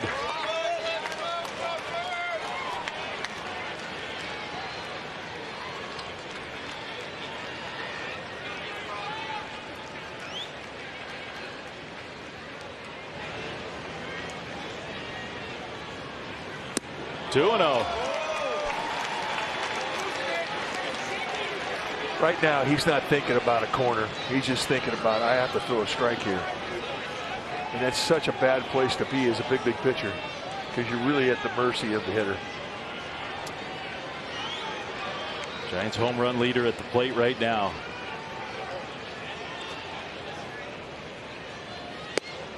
Ball 3.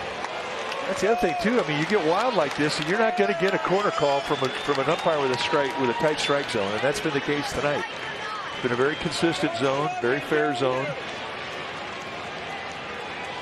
but it's tight. There haven't been a lot of gifts, and that last pitch could have gone by way of the strike. He gets that call. Yeah, that's not one you want to swing at 3-0.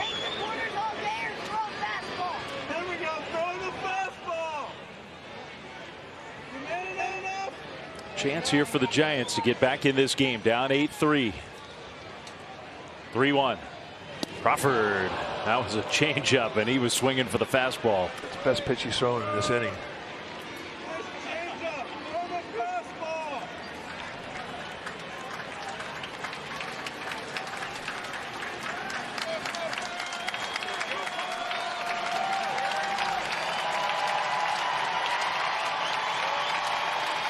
Three-two, runners go. Crawford got the fastball and fouled it straight back. He was on it. And to be quite honest, I'm surprised he came back with it. As good a changeup as that was to get the second strike, I thought he was going to come back with it again. How about 2 outs here? I mean, you have the hottest hitter on this Giants club who's done the most damage by way of the long ball. I mean, if you walk him, it's not the end of the world. Yeah, I know you have a 5-run lead, but still, just to lay one in there like that, I mean, you're tempting fate.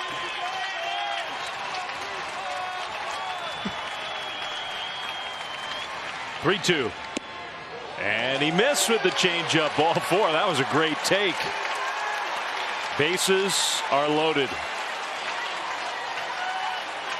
It all started with an infield single that required a review.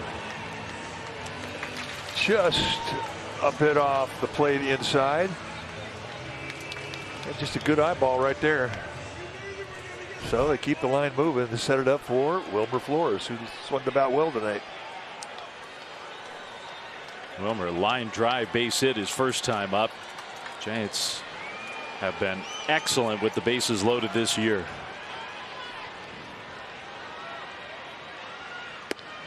First pitch breaking ball missed. And one reason they're so good with the bases loaded, they are disciplined in the strike zone. Pressure's on the pitcher to throw strikes. They make you throw strikes. Well, and this is the type of a umpire that they do well with. Oh, Wilmer. Because it's a consistent strike zone. Yep, Tom Hallion was that way. You were making that point last night. One swing of the bat can totally change this game right here. The 1-1. Yeah, you got him to chase that slider. Good pitch. Yeah, you had a 1-1 count. I mean, you're allowed to do that. You got a couple shots to where you could throw a pitch to the location you want. Here he starts it off in the outside corner and he gets Flores to bite. Wilmer will ask for time just briefly. Never got out of the box. And Martin wanted to pitch, didn't he? Yes, he did. He's in the go mode.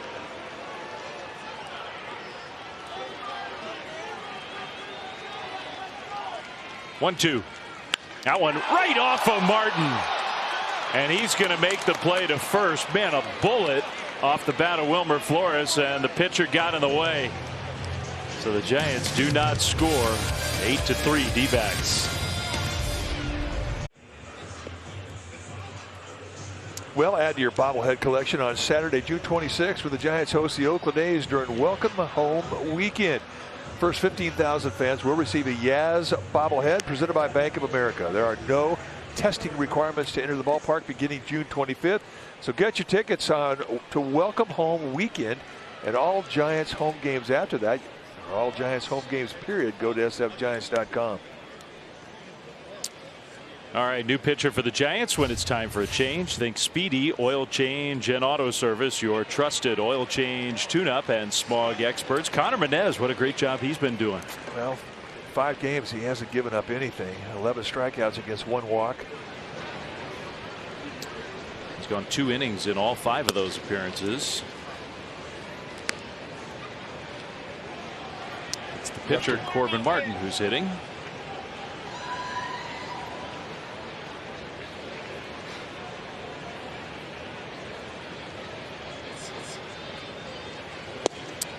Like that comebacker got him like on the inner thigh. He'll be feeling that, but hey, you'll give up a bruise for an out in that situation, especially when you've been struggling. Not a problem. But he'll walk out of here with a nice bag tonight.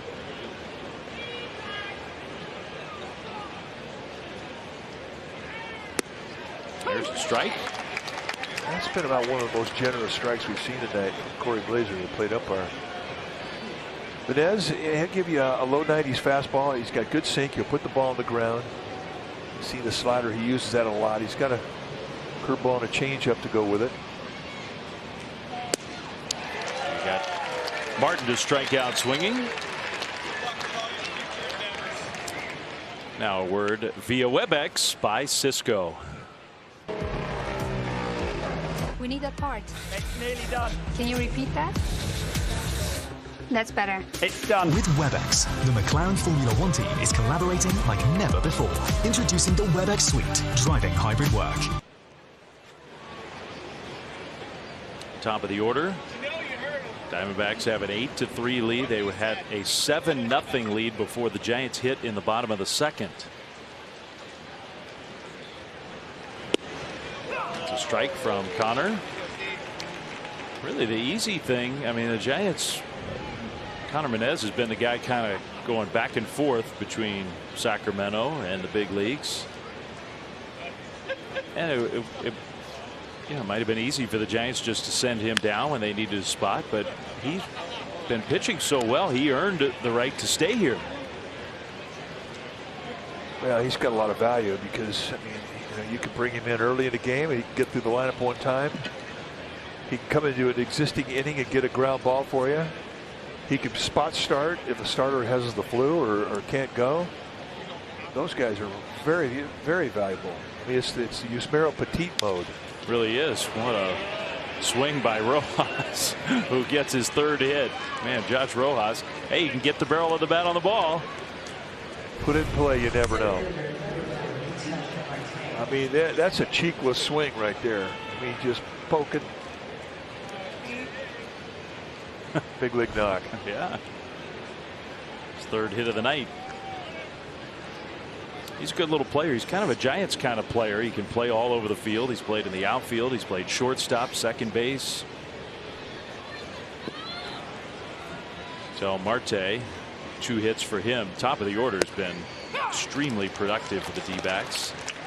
This will be an interesting matchup right here for Menez to get this guy. You can tell Marte is so good against righties. Or against lefties, I beg your pardon. Hitting right-handed. Good challenge for Connor Menez. Strike 2.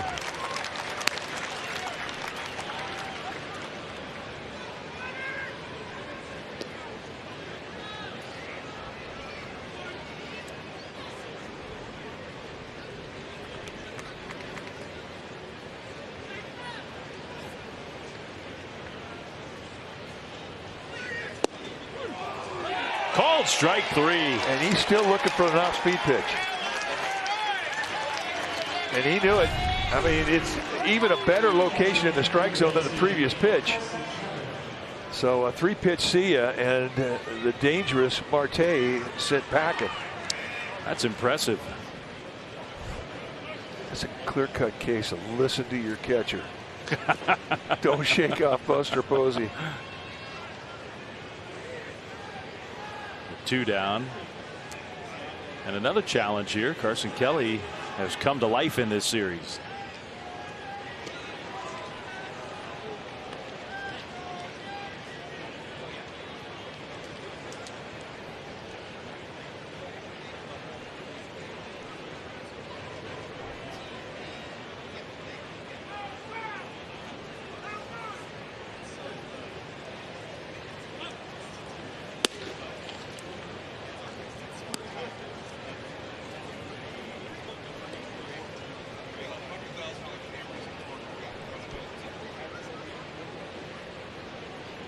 Kelly had a 6 for 60.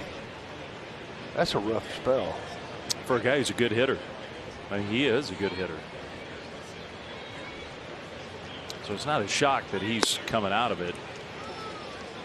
Well, he got off to a great start. Then he got hurt, broke his big toe on his left foot. And I mean, I don't know if he's going to feel right the rest of the year. I mean, and who stresses out their big toes more than catchers?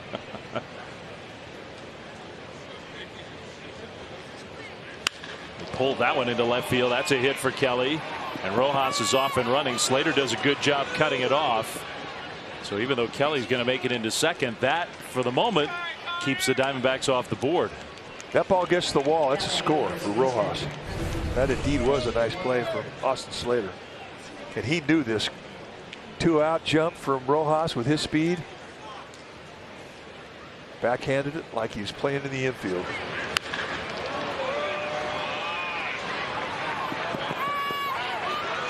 Very quickly gets to his balanced position. When you're coming over and you're going that hard, sometimes it's hard to stop and get into a balanced position to get off of anything on the throw. I mean, everything about that play was the big leagues. Good job, Slater. We'll see if Connor Menez can take advantage of it. Christian Walker, tough hitter, takes ball one.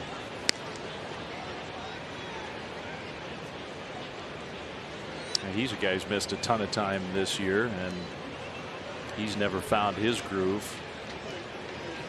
He's put up some good numbers in the past for the D-backs. 2 for 3 in this game. On the ground to short. So Austin Slater's good play, and then a good pitch from Connor Menez keeps the Diamondbacks from scoring on this beautiful San Francisco night. 8-3 D-backs. This copyrighted telecast is presented by the authority of the San Francisco Giants and may not be reproduced or retransmitted in any form. And the accounts and descriptions of this game may not be disseminated without the express written consent of the San Francisco Giants Baseball Club, LLC. Well, tonight's game is brought to you by the Sacramento International Airport. Incredible food, beautiful surroundings, friendly service, all creating an airport experience you actually want to experience. What a trip. It's a good airport. It is. I like the smaller airports. Yeah, easy to get around. They fixed it up very nicely. Brandon Belt takes ball one. And of course, it's the home airport of the Giants AAA affiliate, the River Cats. They've been playing some good ball. 2-0 to Belt.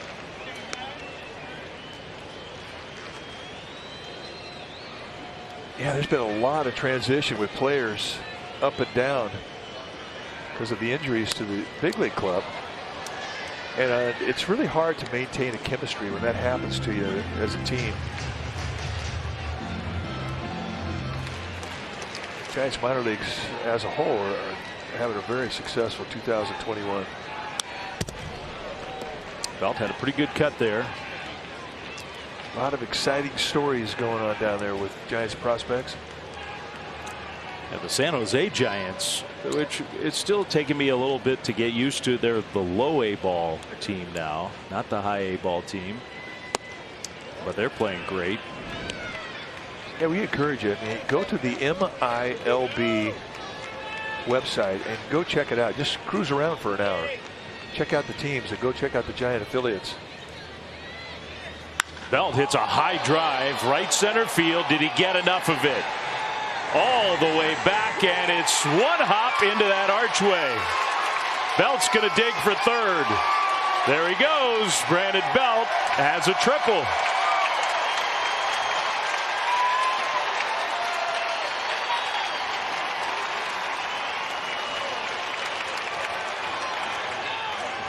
Well, a fastball above the hands inside.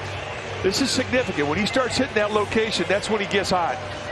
And he hits it well. I mean, he leaves the box like he thinks he has it. Well, I mean, it is Oracle Park. Never trust right center field in Triples Alley. But what's amazing on this play is that Reddick missed it. He whiffed.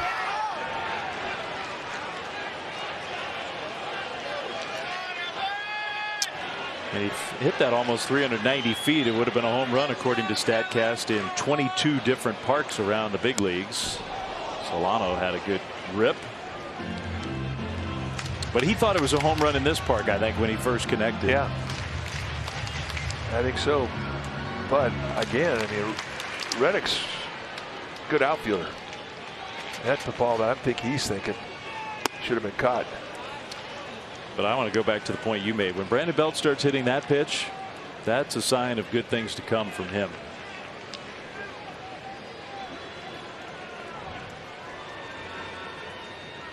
Solano into left field. Base hit. Giants down by 4. Game's not over. Footsteps.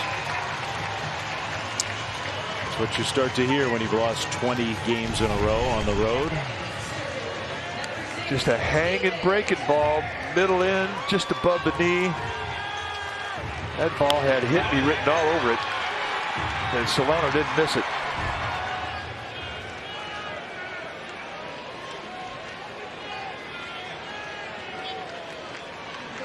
Donovan Solano has knocked in 2 runs in this game. That's his first hit. Steven Duggar had a 2-run homer earlier. He takes the changeup for a ball. He's had 2 good at bats. One he put in McCovey Cove. The other one he went the opposite way to the warning track in left field.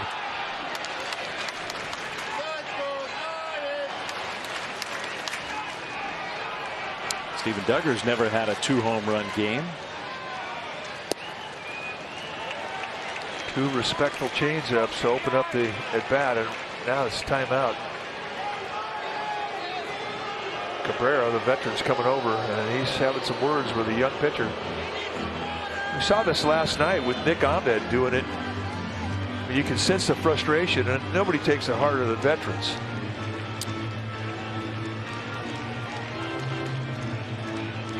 All right, time now for the play of the day, brought to you by your California Ford dealers. And we're going to go back to the splash hit number 86 in the history of this ballpark.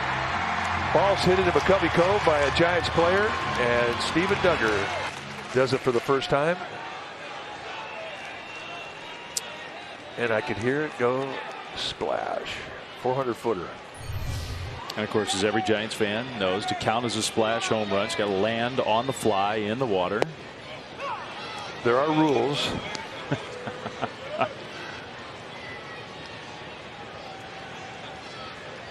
mean, that's one rule you can't change. You can't go back. No.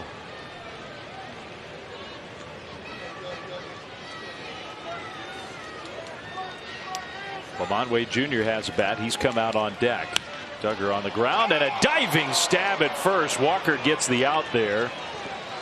Instead of maybe extra bases, it's out number 1.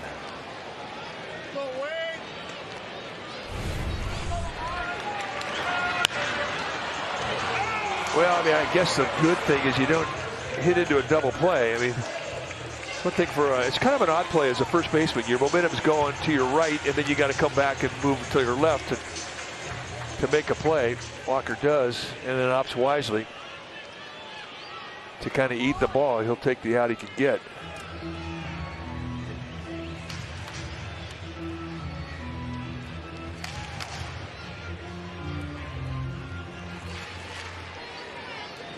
Well, Lamont Wade Jr. has had consistently some of the best at bats on this Giants team of late. Coming off the bench tonight, he pulls that one foul. Yeah, one thing that I think is really characteristic of all his at bats right now is the calm that he has, and the only way you get that is with confidence. He's relaxed.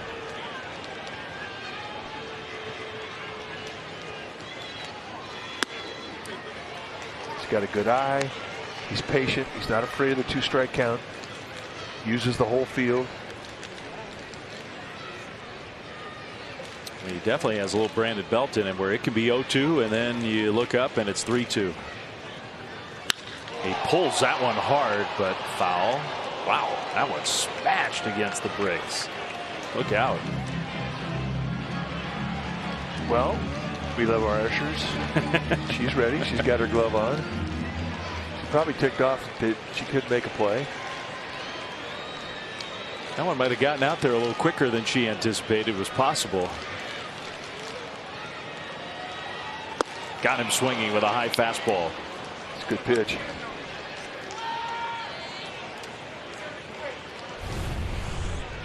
So 2 down, and now the Giants with Slater due. Guy's got a little bit of an uppercut. I mean, that's a good pitch right above the hands. Your best defense against that, if you're Wade, take it.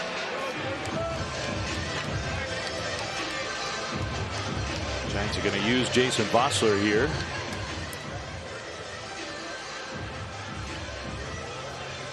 Well, that's a big run out there at second base.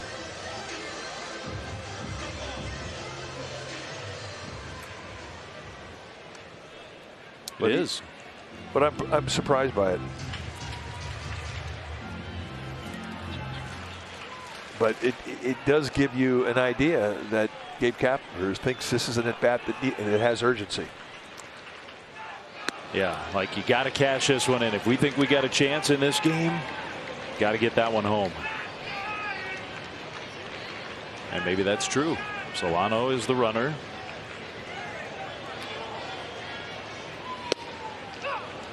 Right on the outside corner. Jason Vosler is one of the guys I got to actually talk to in person today. What a novelty. Strike up a conversation with a ball player. We haven't been able to do that in a long time. Hi, Jason. I've been talking about you for the last 2.5 months. Nice to meet you.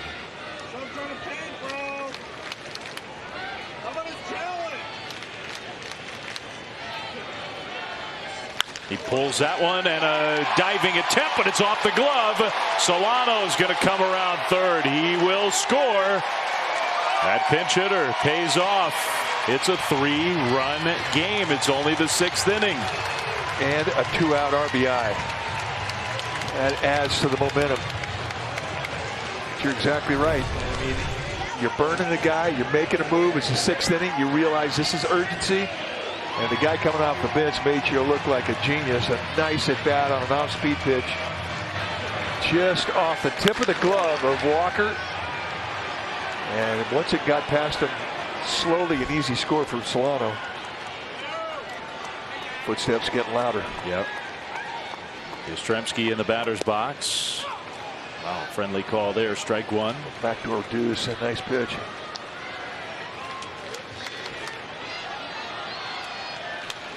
Yaz has popped out, struck out, and had an infield hit. He pulls that one hard right into the defense. Rojas knocked it down, but has enough time to throw him out. A little bit of bad luck there for Yastrzemski. Giants get one closer. John will come over and join Mike. It's 8-5 Diamondbacks.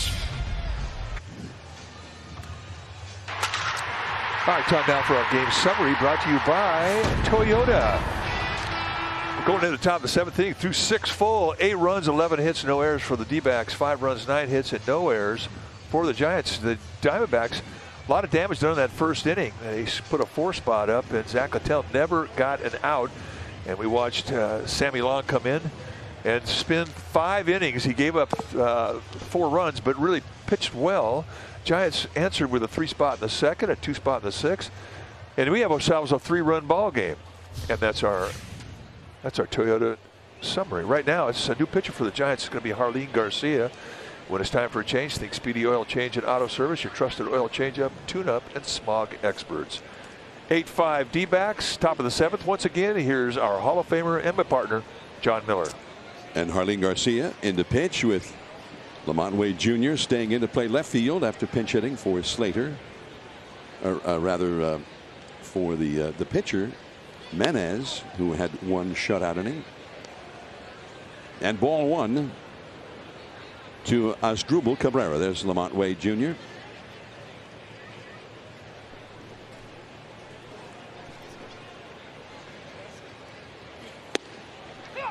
And the fastball. It's 1-1. Cabrera has walked with the bases loaded. Got an RBI in the first inning. Then he had an RBI double in the 2nd inning. And then he walked and scored a run in the 5th inning. Coming into the ball, Duggar. 1 away. That ball just wouldn't get down for Asdrubal Cabrera. That's an out that felt pretty good on your hands.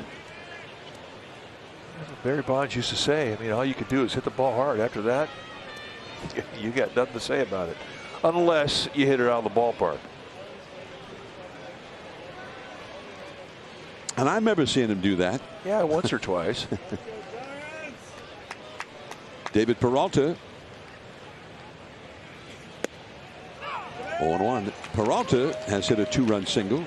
Flied out to right center and also doubled. So he's 2 for 3. Arizona 8 runs, 11 hits. The Giants 5 runs and 9 hits. 0-2. Giants at one time were trailing 7-0 in this game. So now heading into the late innings, they have cut that 7-run deficit down to 3. Giants had a 3-run 2nd inning against the starter Alex Young and a 2-run 6th inning against Corbin Martin. in the dirt. A ball and 2 strikes. You mentioned Barry Bonds. Steven Duggar kind of hit one into Barry Bonds territory. San Francisco Bay tonight in the 2nd inning, capping a 3-run rally. Barry has hit in the history of this ballpark way more than anybody else into the Bay. In the dirt again. 2-2.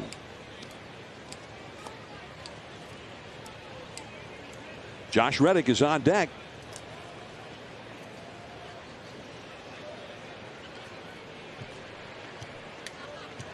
There's Stephen Vogt. Had a conversation with Bob Brinley 2 days ago talking about this upcoming series, and Brinley, an ex-catcher, he said, I love Stephen Vogt. He's everything good about the game. So why do you like him? He goes, he plays the game like this is the last one he's going to play. 3-2 the count.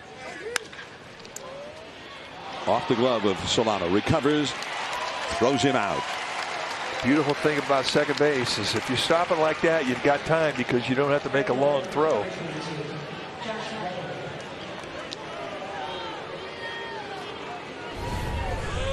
Ball hits sharply.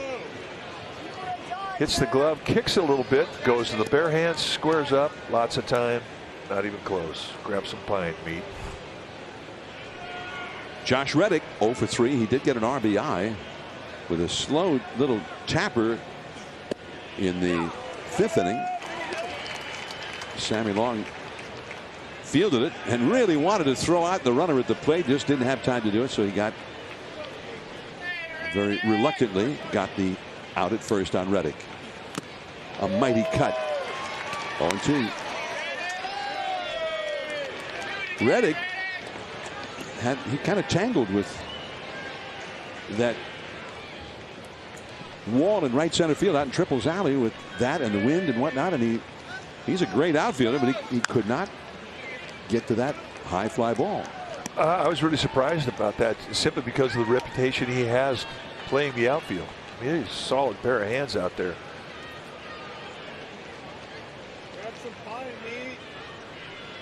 We've seen a lot of outfielders and a lot of good ones who have been victimized by the peculiarities of the outfield wall and those archways and the wings. High and foul, well down the left field line. 0-2. Josh Reddick is one. Oh, guy wearing an old Seals jersey. He brought his glove and he caught the ball. And they were all making fun of him for bringing the glove. So Kruk told me to do it. That's an old player. He's listening.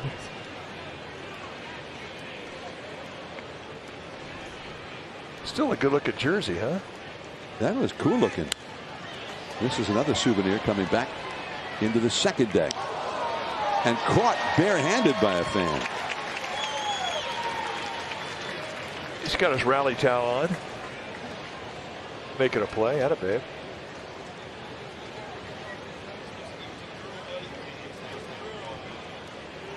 Still 0-2 to Josh Reddick.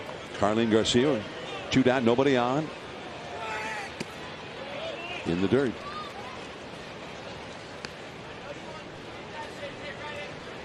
Nick Ahmed on deck. May or may not come up in this inning.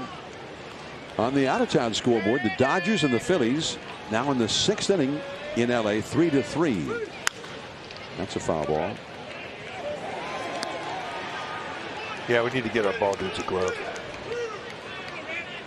He caught that with his shins, didn't he? Yeah, I mean, get him a glove or maybe a goaltender's stick. Anything. Give him a rake. Kick, save, and a beauty. 1-2 the count. And a foul coming back into the 2nd deck again.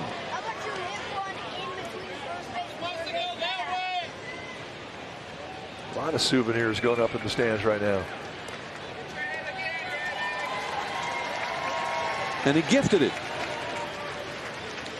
Well, her smile was genuine as it could possibly be. Magic of a baseball. I missed all that last year. 1-2. I don't know, every time there was a foul ball like that, it was into a sea of cardboard cutouts. I know. and nobody got excited about it. That was a lonely, lonely year last year to be a foul ball. And to be a broadcaster. We were here every game last year. Just ourselves. That ball is hit well over Yastrzemski's head. Off the Levi's landing side. And a double. Pretty good at bat there for Josh Reddick after falling behind. Yeah, it was. I mean, it's such a uniqueness about this ballpark. When you have a ball going out there where you know it's going to hit the wall someplace, you listen to the sound of it. Do you get the pang of the tin roof, or do you get the hollow sound of the wood? Hollow sound of the wood.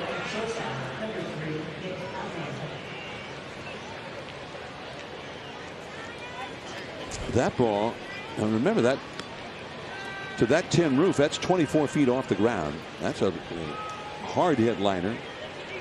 And according to StatCast, that would be a home run in, what was it, 24 parks? 28. 28. Parks.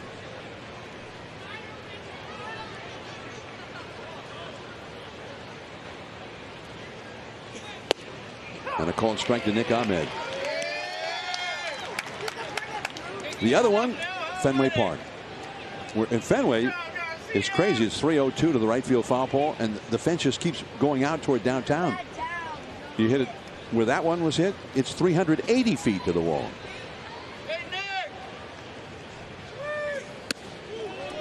One and one the count. One thing I liked about going to Fenway Park is you go out there, you look to right field, you're going, wow, that takes a poke. And then you look up in the stands, and there's one seat that's a different color from every other seat in the section.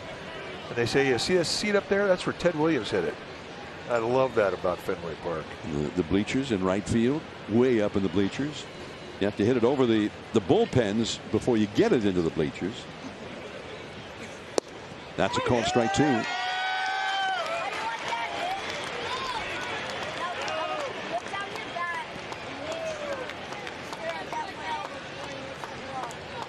The Red Sox, by the way, they didn't play at Fenway tonight, but they won, and they're having a good year so far. Nobody expected them to be this good. They're leading the American League East, and they won in Atlanta tonight. Strike three called. Ahmed is 0 for 4, and Reddick stranded at second. Posey, Crawford, Flores coming up. Via WebEx by Cisco, this is Greg Papa inviting you to join us right after the game for Toyota Post Game Live. On this Tim Lincecum's 37th birthday, Rich Aureli and I will pick the best Tim Lincecum moments. Join us right after the game. All right, Greg. Will do. 8-5 Arizona. And for the Giants, it'll be Buster Posey to lead off. The day that Tim Lincecum pitched his second no-hitter, it was a day game here against the Padres. And after the game, one of my favorite authors who writes these World War II novels set in Europe, Stephen Furst, had his new book. He was doing a book signing and he was going to speak and whatnot. So we had planned to go to that after the game. And it's 0-1 to Buster Posey. And turned out Stephen Furst was a Giants fan for the New York days. And he recognized me. And I told him about Lincecum's no-hitter that day. So he signed a book for Tim Lincecum, congratulating him on the no-hitter. That's out into right center field. The big part of the yard, though. And Marte, one away. That's the kind of ball you'd like to see him hit that same ball at Chase Field in Arizona. Well, they really cheated Marte, the center fielder, towards the right center field gap. I mean, they played it perfectly. That ball was scorched, and if you have a straightaway defensive placement by the center fielder, he doesn't come within 40 feet of that ball. Very unusual to see the center fielder playing as far over into the right center field gap for Buster Posey. Crawford, bloop, but there is Marte. 2 down.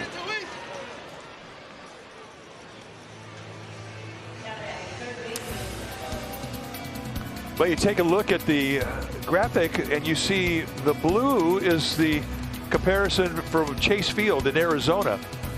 You can see the right center field triples alley here at Oracle Park, much different than the right center field in Chase Field. And the dimensions in Chase Field are huge because of the carry that you get in the desert. 0-1 to Wilmer Flores. That ball to Buster hit in Chase Field, in all likelihood, in the pool.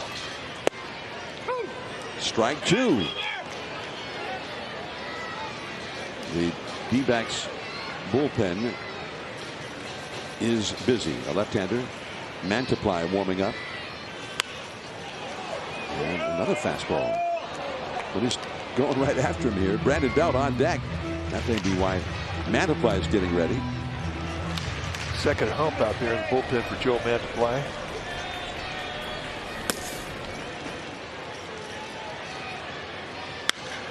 Right center field again.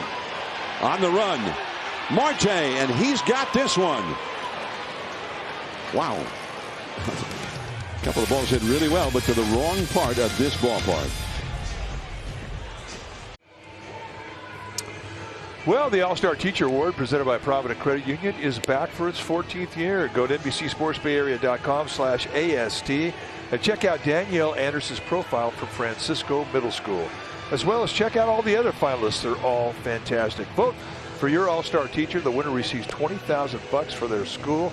Vote now.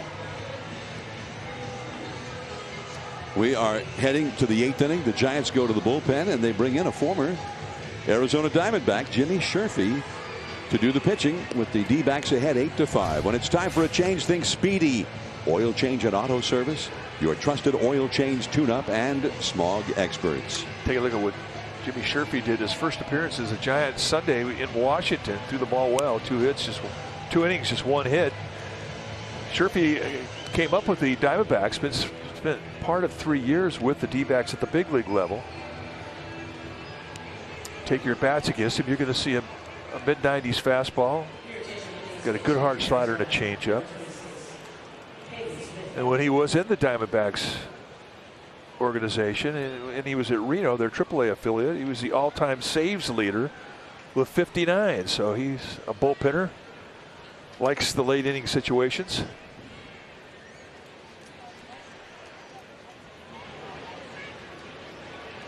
Sherfy will be slotted in the #1 spot in the Giants batting order, the leadoff spot.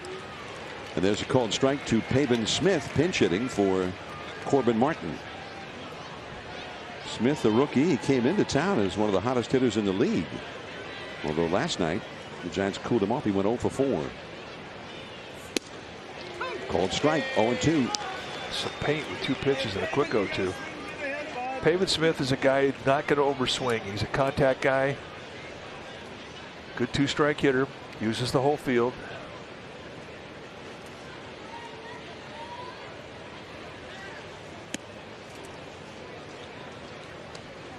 One and 2.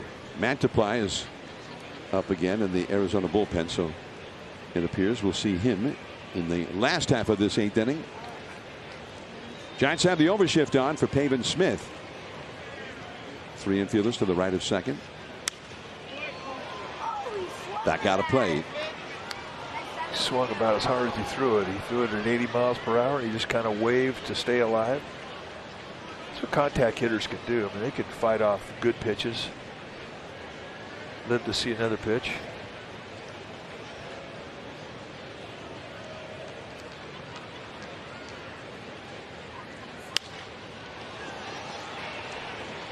Wilmer Flores.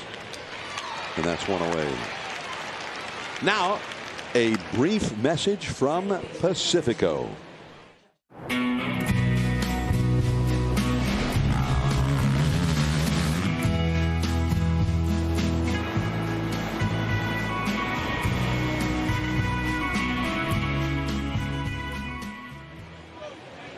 Here's the leadoff man, Josh Rojas. He's had a big night. 3 hits, 4 at bats. He started 2 different rallies, one in the first inning, one in the second with singles. He scored 2 runs. Then he had kind of a Tony Gwynn-like swing on a tough pitch in the 6th inning from Connor Menez, and he hit that into left field for a base hit. Yep, hit it right off the front foot, Tony Gwynn style. You get Tony Gwynn to slide on his front foot just about every at bat. You just couldn't get his hands to go out front. They stayed back on everything. 1-1 the count now. And you see Matiply up in the Arizona bullpen. Sherfy pitched the last 2 innings of the Giants game on Sunday in Washington. Through 33 pitches. Slider in the dirt. 2-1. He was pitching for Team USA in the Olympic qualifying tournament. And he helped him qualify. And Gabe Kapler said he talked to him when the Giants were wanting to bring him up. If that was kind of a disappointment. And there's a foul. He hit that one off his leg or shin or somewhere. And he's hurting. 2-2 the count. Jimmy Sherfy did say he really enjoyed it, the experience. But the whole idea has been to get back to the big leagues. Ouch. Shin Burger. You know what he's going to have on tomorrow? A pad. Breaking ball, sharp breaker down and in. So, I mean, if you're Jimmy Sherfy, you got to go right back in there again, don't you?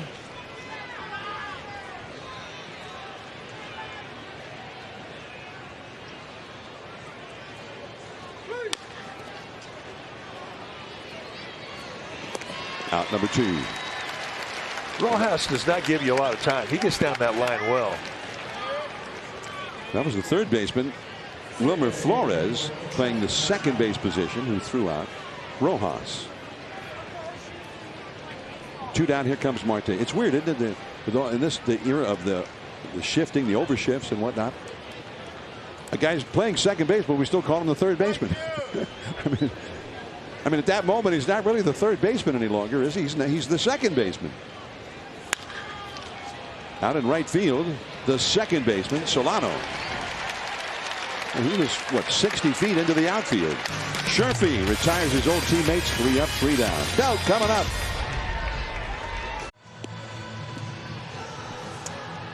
Well, Giants fans, Xfinity Mobile delivers fast nationwide 5G on the most reliable network. Break free from the big 3 and save with Xfinity Mobile. Giants fans trying to get the Giants rally going here. Giants down by 3. The D-backs make a pitching change when it's time for a change. Think Speedy Oil Change and Auto Service, your trusted oil change, tune-up, and smog experts. Joe Matiply, the new pitcher now for the Diamondbacks. You take a look at what he has done in 13 games. He's having a good year. 12 strikeouts in 11 2/3 with a 3.09 ERA. You take your bats against him, you're going to see a fastball. It's right around 90, but he'll sink and cut it.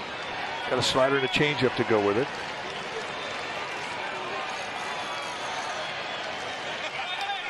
Brandon Belt has walked, singled, and tripled.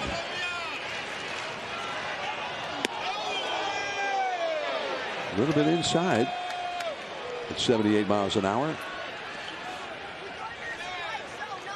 Solano on deck, then Duggar due up third, although the Giants do have a couple of right-handed hitters still available on the bench.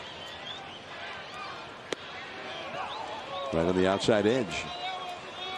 1 ball, 1 strike. Night game tomorrow at 6:45 once again. And the Giants will have Anthony DeSclafani on the mound. That is hit hard down the right field line. Base hit into the second archway. Reddick's got a strong arm, but he's offline. It's a double for Belt. It's been great watching Belt run these last couple of days. He's moving really well. Well, he's got 3 legs on the cycle. Single, triple, and now the double. He gets a breaking ball from Matiply, lays out their middle end, and right now, Brandon Belt was hot.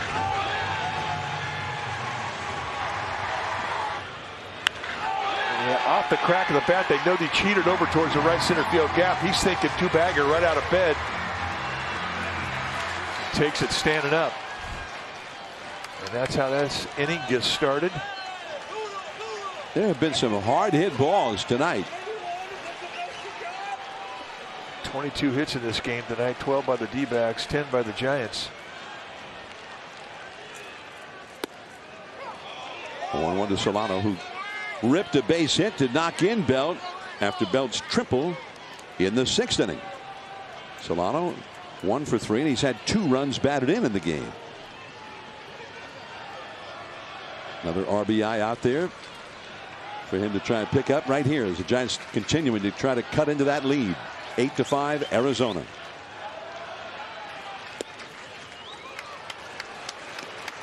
Arizona's bullpen is going again.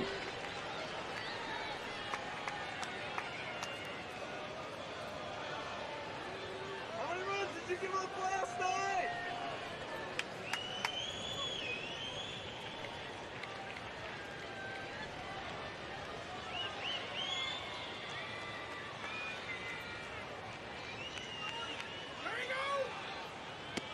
Off the inside. 2-1 the count. Those are good pitches. They're exactly where he wanted to throw them. Got that quick 0-1. Then he threw those last 2 to that location out the plate inside. Good takes by Solano. Another guy who's heating up, John. And you can tell just by the way he's taking the ball. Humberto Castellanos, right-hander, warming up. In between, hop. Safe at first. Belt holding at second.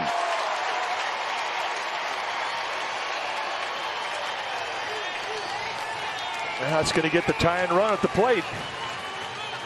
Cabrera had a do or die. He knew that ball was going to come up. Short hop explosion. And in the end, he had to take a bite out of it. Just couldn't get it in the fat part of the glove, right off the fingertips.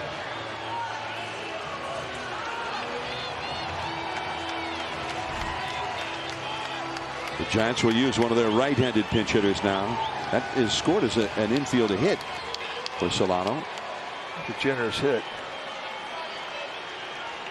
And Mauricio Dubon is up as the pinch hitter. D-U-B-O-N. Mauricio Dubon. With 2 men on and nobody out. He is the possible tying run.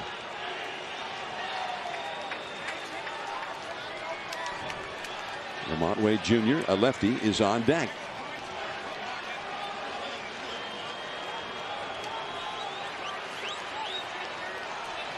Time taken. Now they've got Castellanos. I guess they were still waiting for him to get ready.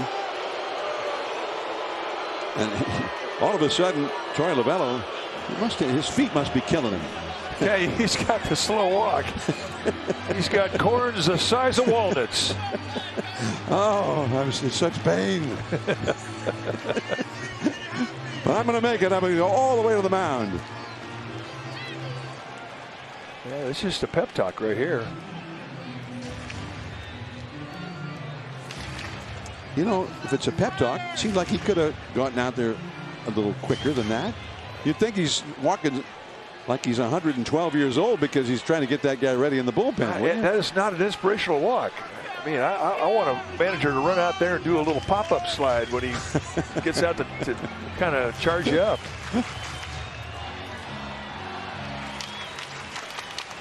What's he telling him? You know, we've lost 11 games in a row.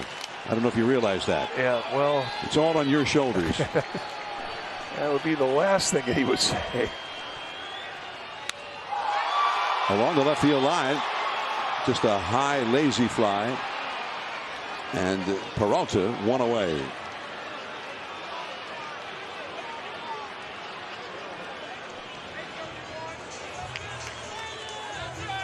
So the only right-handed hitter the Giants have left on the bench now is Kurt Casale. So Wade, who came in as a pinch hitter in the 6th inning and struck out, will come up again. A lot of sliders from Mantiply and a really good left field approach against breaking balls from lefties is one of the strengths that Wade has.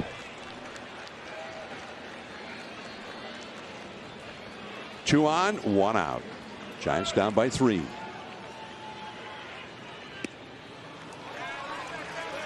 Just missing. Knee high or around the knees, around the outside. Tried to make the perfect pitch and almost did. Saw that grip he put on the ball. That's a slider grip.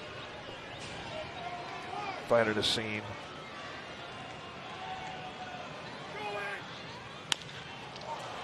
The bouncer. And they get 1 at second. Solano forced out. Belt to third. And Wade safe at first. So that indeed was a fastball, not a slider.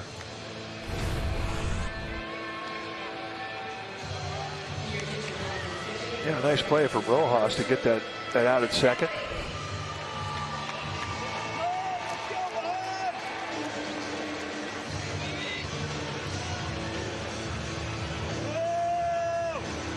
So now that Casale is up, Troy Lovello knows that he can bring in a right-hander here because the Giants cannot counter the move. They've used all of their available players off the bench.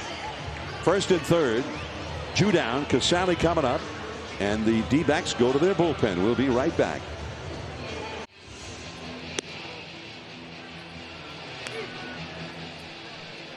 That's Humberto Castellanos on the mound now. Castellanos was a starter for their AAA team in Reno. And in 4 starts had a 2-1 record and a 6 earned run average. Well, this season at the big league level, in 3 games, he's done well. 6 strikeouts in 6 innings. He's a high sidearm delivery, and he can heat it up there pretty good. You'll get low to mid 90s with kind of a flat breaking ball. Has a changeup. I mean, this is what we've heard. We haven't actually seen him, but he does have a low delivery.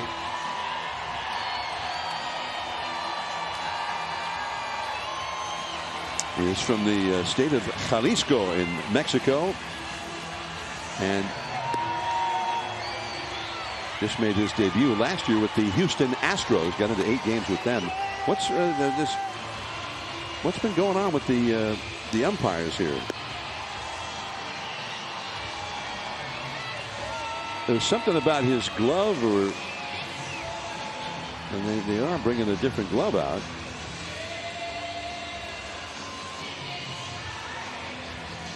So Christian Walker is going to bring a new glove out to Castellanos.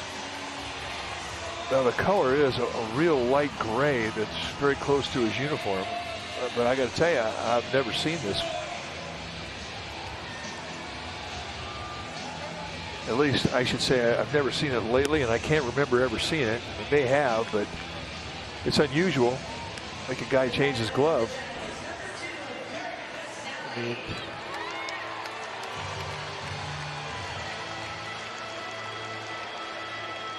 well, hey, look, in the next couple weeks, look for the umpires to get involved a lot in this game, as they're going to be checking for stick 'em. New rule going to be applied starting next Monday. And there are some pretty stiff penalties for violations. 10-game suspension, and your team cannot replace you. You have to play short for 10 days. Casale had 3 hits last night, and that spins off the outside at 77 miles an hour. Last year he got into 8 games, although the Astros brought him up 4 different times from the alternate site. Before last year, he'd only made 5 appearances above single A in his career. 23 years old. And he got the call on that one. Well, you mentioned the 3 hits that Casale had last night. There you see the glove. Somebody got a glove. Relief pitchers don't usually bring another glove out to the field. At least to the bench, rather. A spare glove. If they have a spare glove, it's in their locker, so they had to go over to the clubhouse to get it. But anyway, in talking about Casale, his 3-hit night last night, he's confident right now. And one thing he has not done this year, he has not hit a home run yet as a Giant. And he's got power. He hit 6 home runs for the Reds last year, 78 official at bats. Look out. Almost hit him. 3-1 with Yastrzemski on deck. Well, if he's going to get a pitch to hit, you would think maybe this would be it. He is the possible tying run. Yaz on deck, a left-handed hitter. Belt at third. Wade at first.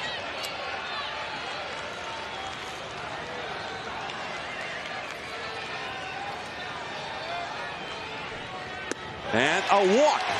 The bases are loaded. Easy take.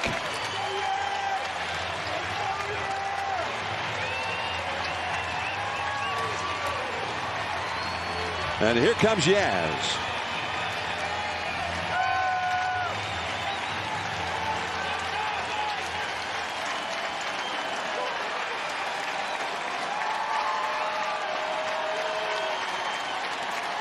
So the fans, everybody standing now.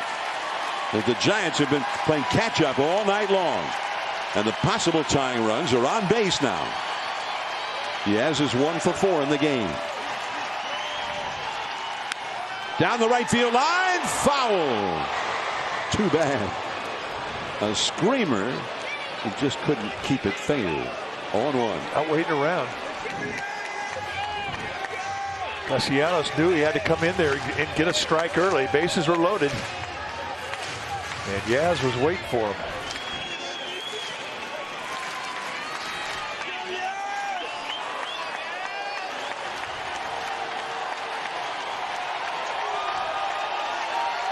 That's the possible tie run over at first base. Kurt Casale, belt at third, Wade at second, Casale at first. 2 down.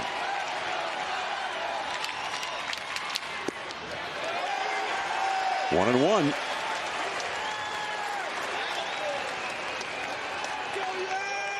Dave Kapler going for it right here.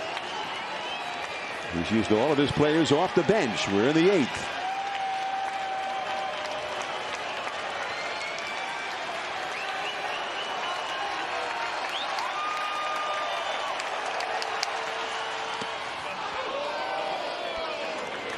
Fastball at the knees, not looking fastball. And now he's behind in the count, 1-2.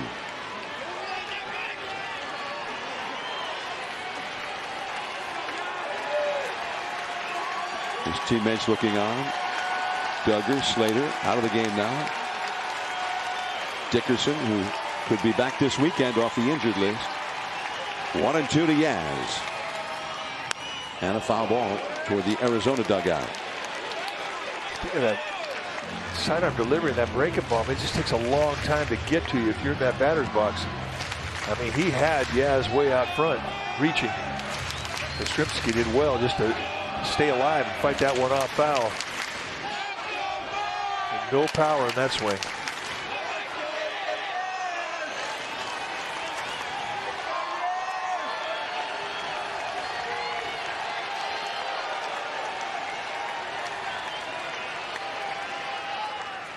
There's a high drive to right. Is it fair? Down the line. It is a grand slam into the water. Can you believe it? And they all score, including the man who hit the ball.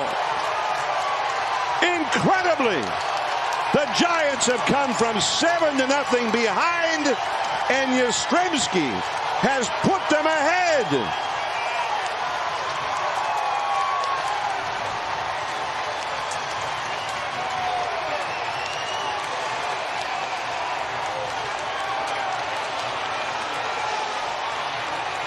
Second time this year that Yastrzemski has blasted one into San Francisco Bay.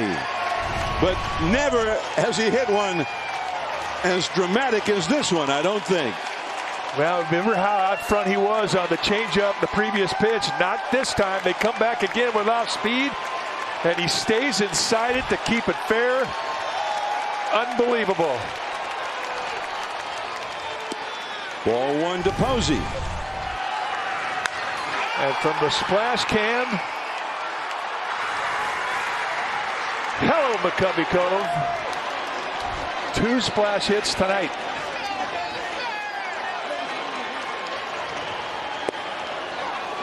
Called a strike to Buster, who's had a single and a walk in 4 plate appearances.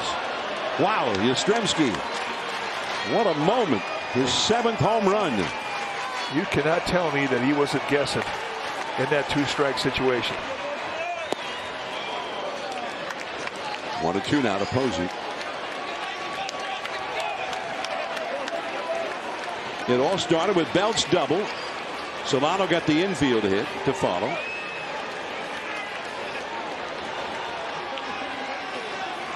And then the walk to the pinch hitter Casali to load the bases. And that is out of play off to the right.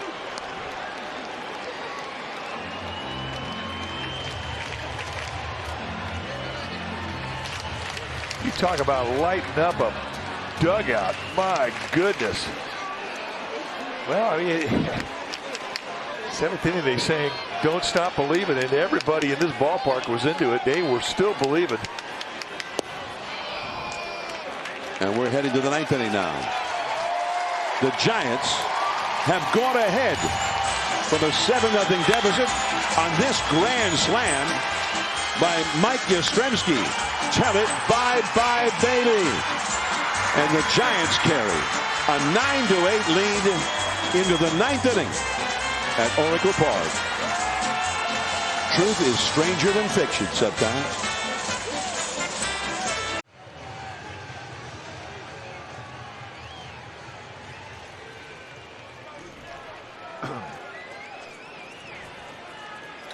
Well, this weekend, don't miss Giants-Phillies matchup starting Friday. The 3-game series live for free only on Peacock. Go to peacocktv.com/sports to sign up now. It's free. Tyler Rogers with 2 right-handed hitters and a switch hitter due up. And ball 1 to Carson Kelly. But these are also some of the top hitters for the D-backs. Kelly, who hit a double his last time, also had a walk in the 1st inning. Christian Walker on deck, who's knocked in 3 tonight, and then Asdrubal Cabrera. And that's a strike on the inside. It's Belt at first, Solano at second, Crawford at short, Flores at third, around the infield. And in the outfield, Wade in left, Duggar in center, Yastrzemski in right. Off the right field line, foul. 1 ball and 2 strikes. 4th grand slam of the year hit by the Giants. This one brought them from a 3-run deficit into the lead. The last one was by Mike Tauchman in Texas 1 week ago tonight, when the Giants were down in the 8th inning, and he put the Giants ahead. A riser, the breaking ball, but taken. 2-2. That was a perfect teaser with that riser.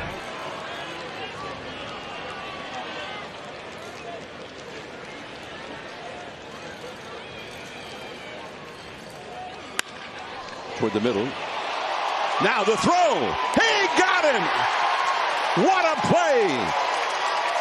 Donovan Solano took a base hit away from Carson Kelly. It's one of the best backhanders all year we've seen from Solano. That ball had some steam on it. Very quickly gets to his feet. You don't think a grand slam energizes a dugout. Everybody elevates. And Solano with a play of excellence and a big first out for Tyler Rogers.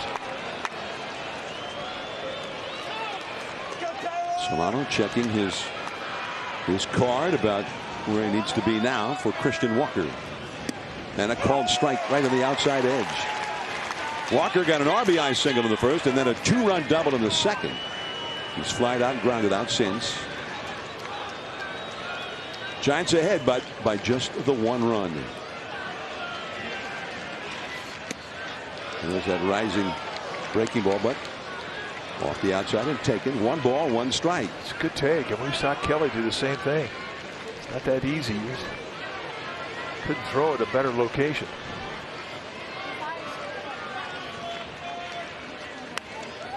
Right off the end of the bat. That one was If he hadn't swung at it, it looked like it was going to be called a strike anyway. 1-2.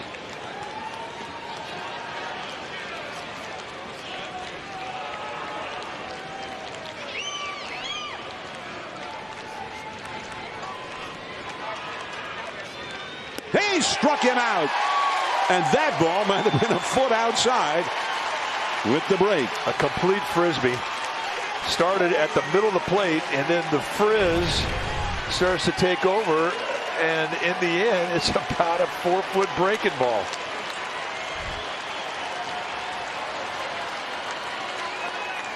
Two down, nobody on. And here is Asdrubal Cabrera. He has had 2 RBIs. He's had a double, 2 walks. He lined out to center his last time. He's had a pretty good night at the plate. And he takes forever to get the batter's box. Everybody's standing here at Oracle Park. It's a fair ball. Buster Posey. And the ball game is over. The Giants were down 7-0 at one point. They were down still by 3 runs into the 8th inning. And with 2 down in the 8th, Mike Yastrzemski hits a grand slam, and the Giants come all the way back to win this one 9-8. You know, you energize yourself. You do. And you look back to the 2nd inning when Steven Duggar had a home run and they were down 7-0, and he puts them on the board. They get a 3 spot in that 2nd, and all of a sudden, boom, they get a 2 spot in the 6th, and they just keep creeping. The footsteps get louder, and then Yastrzemski with an opportunity. He fights to stay alive in a 2-strike, 2-out situation, bases loaded. He puts them ahead, and Tyler Rogers makes it stand. Remarkable game. The Giants, against some pretty long odds, win this one 9-8. Thanks for joining us. I'm John Miller with Mike Krukow on behalf of Dwayne Kuiper and Dave Fleming. Stay tuned for Giants Postgame Live, presented by Toyota now.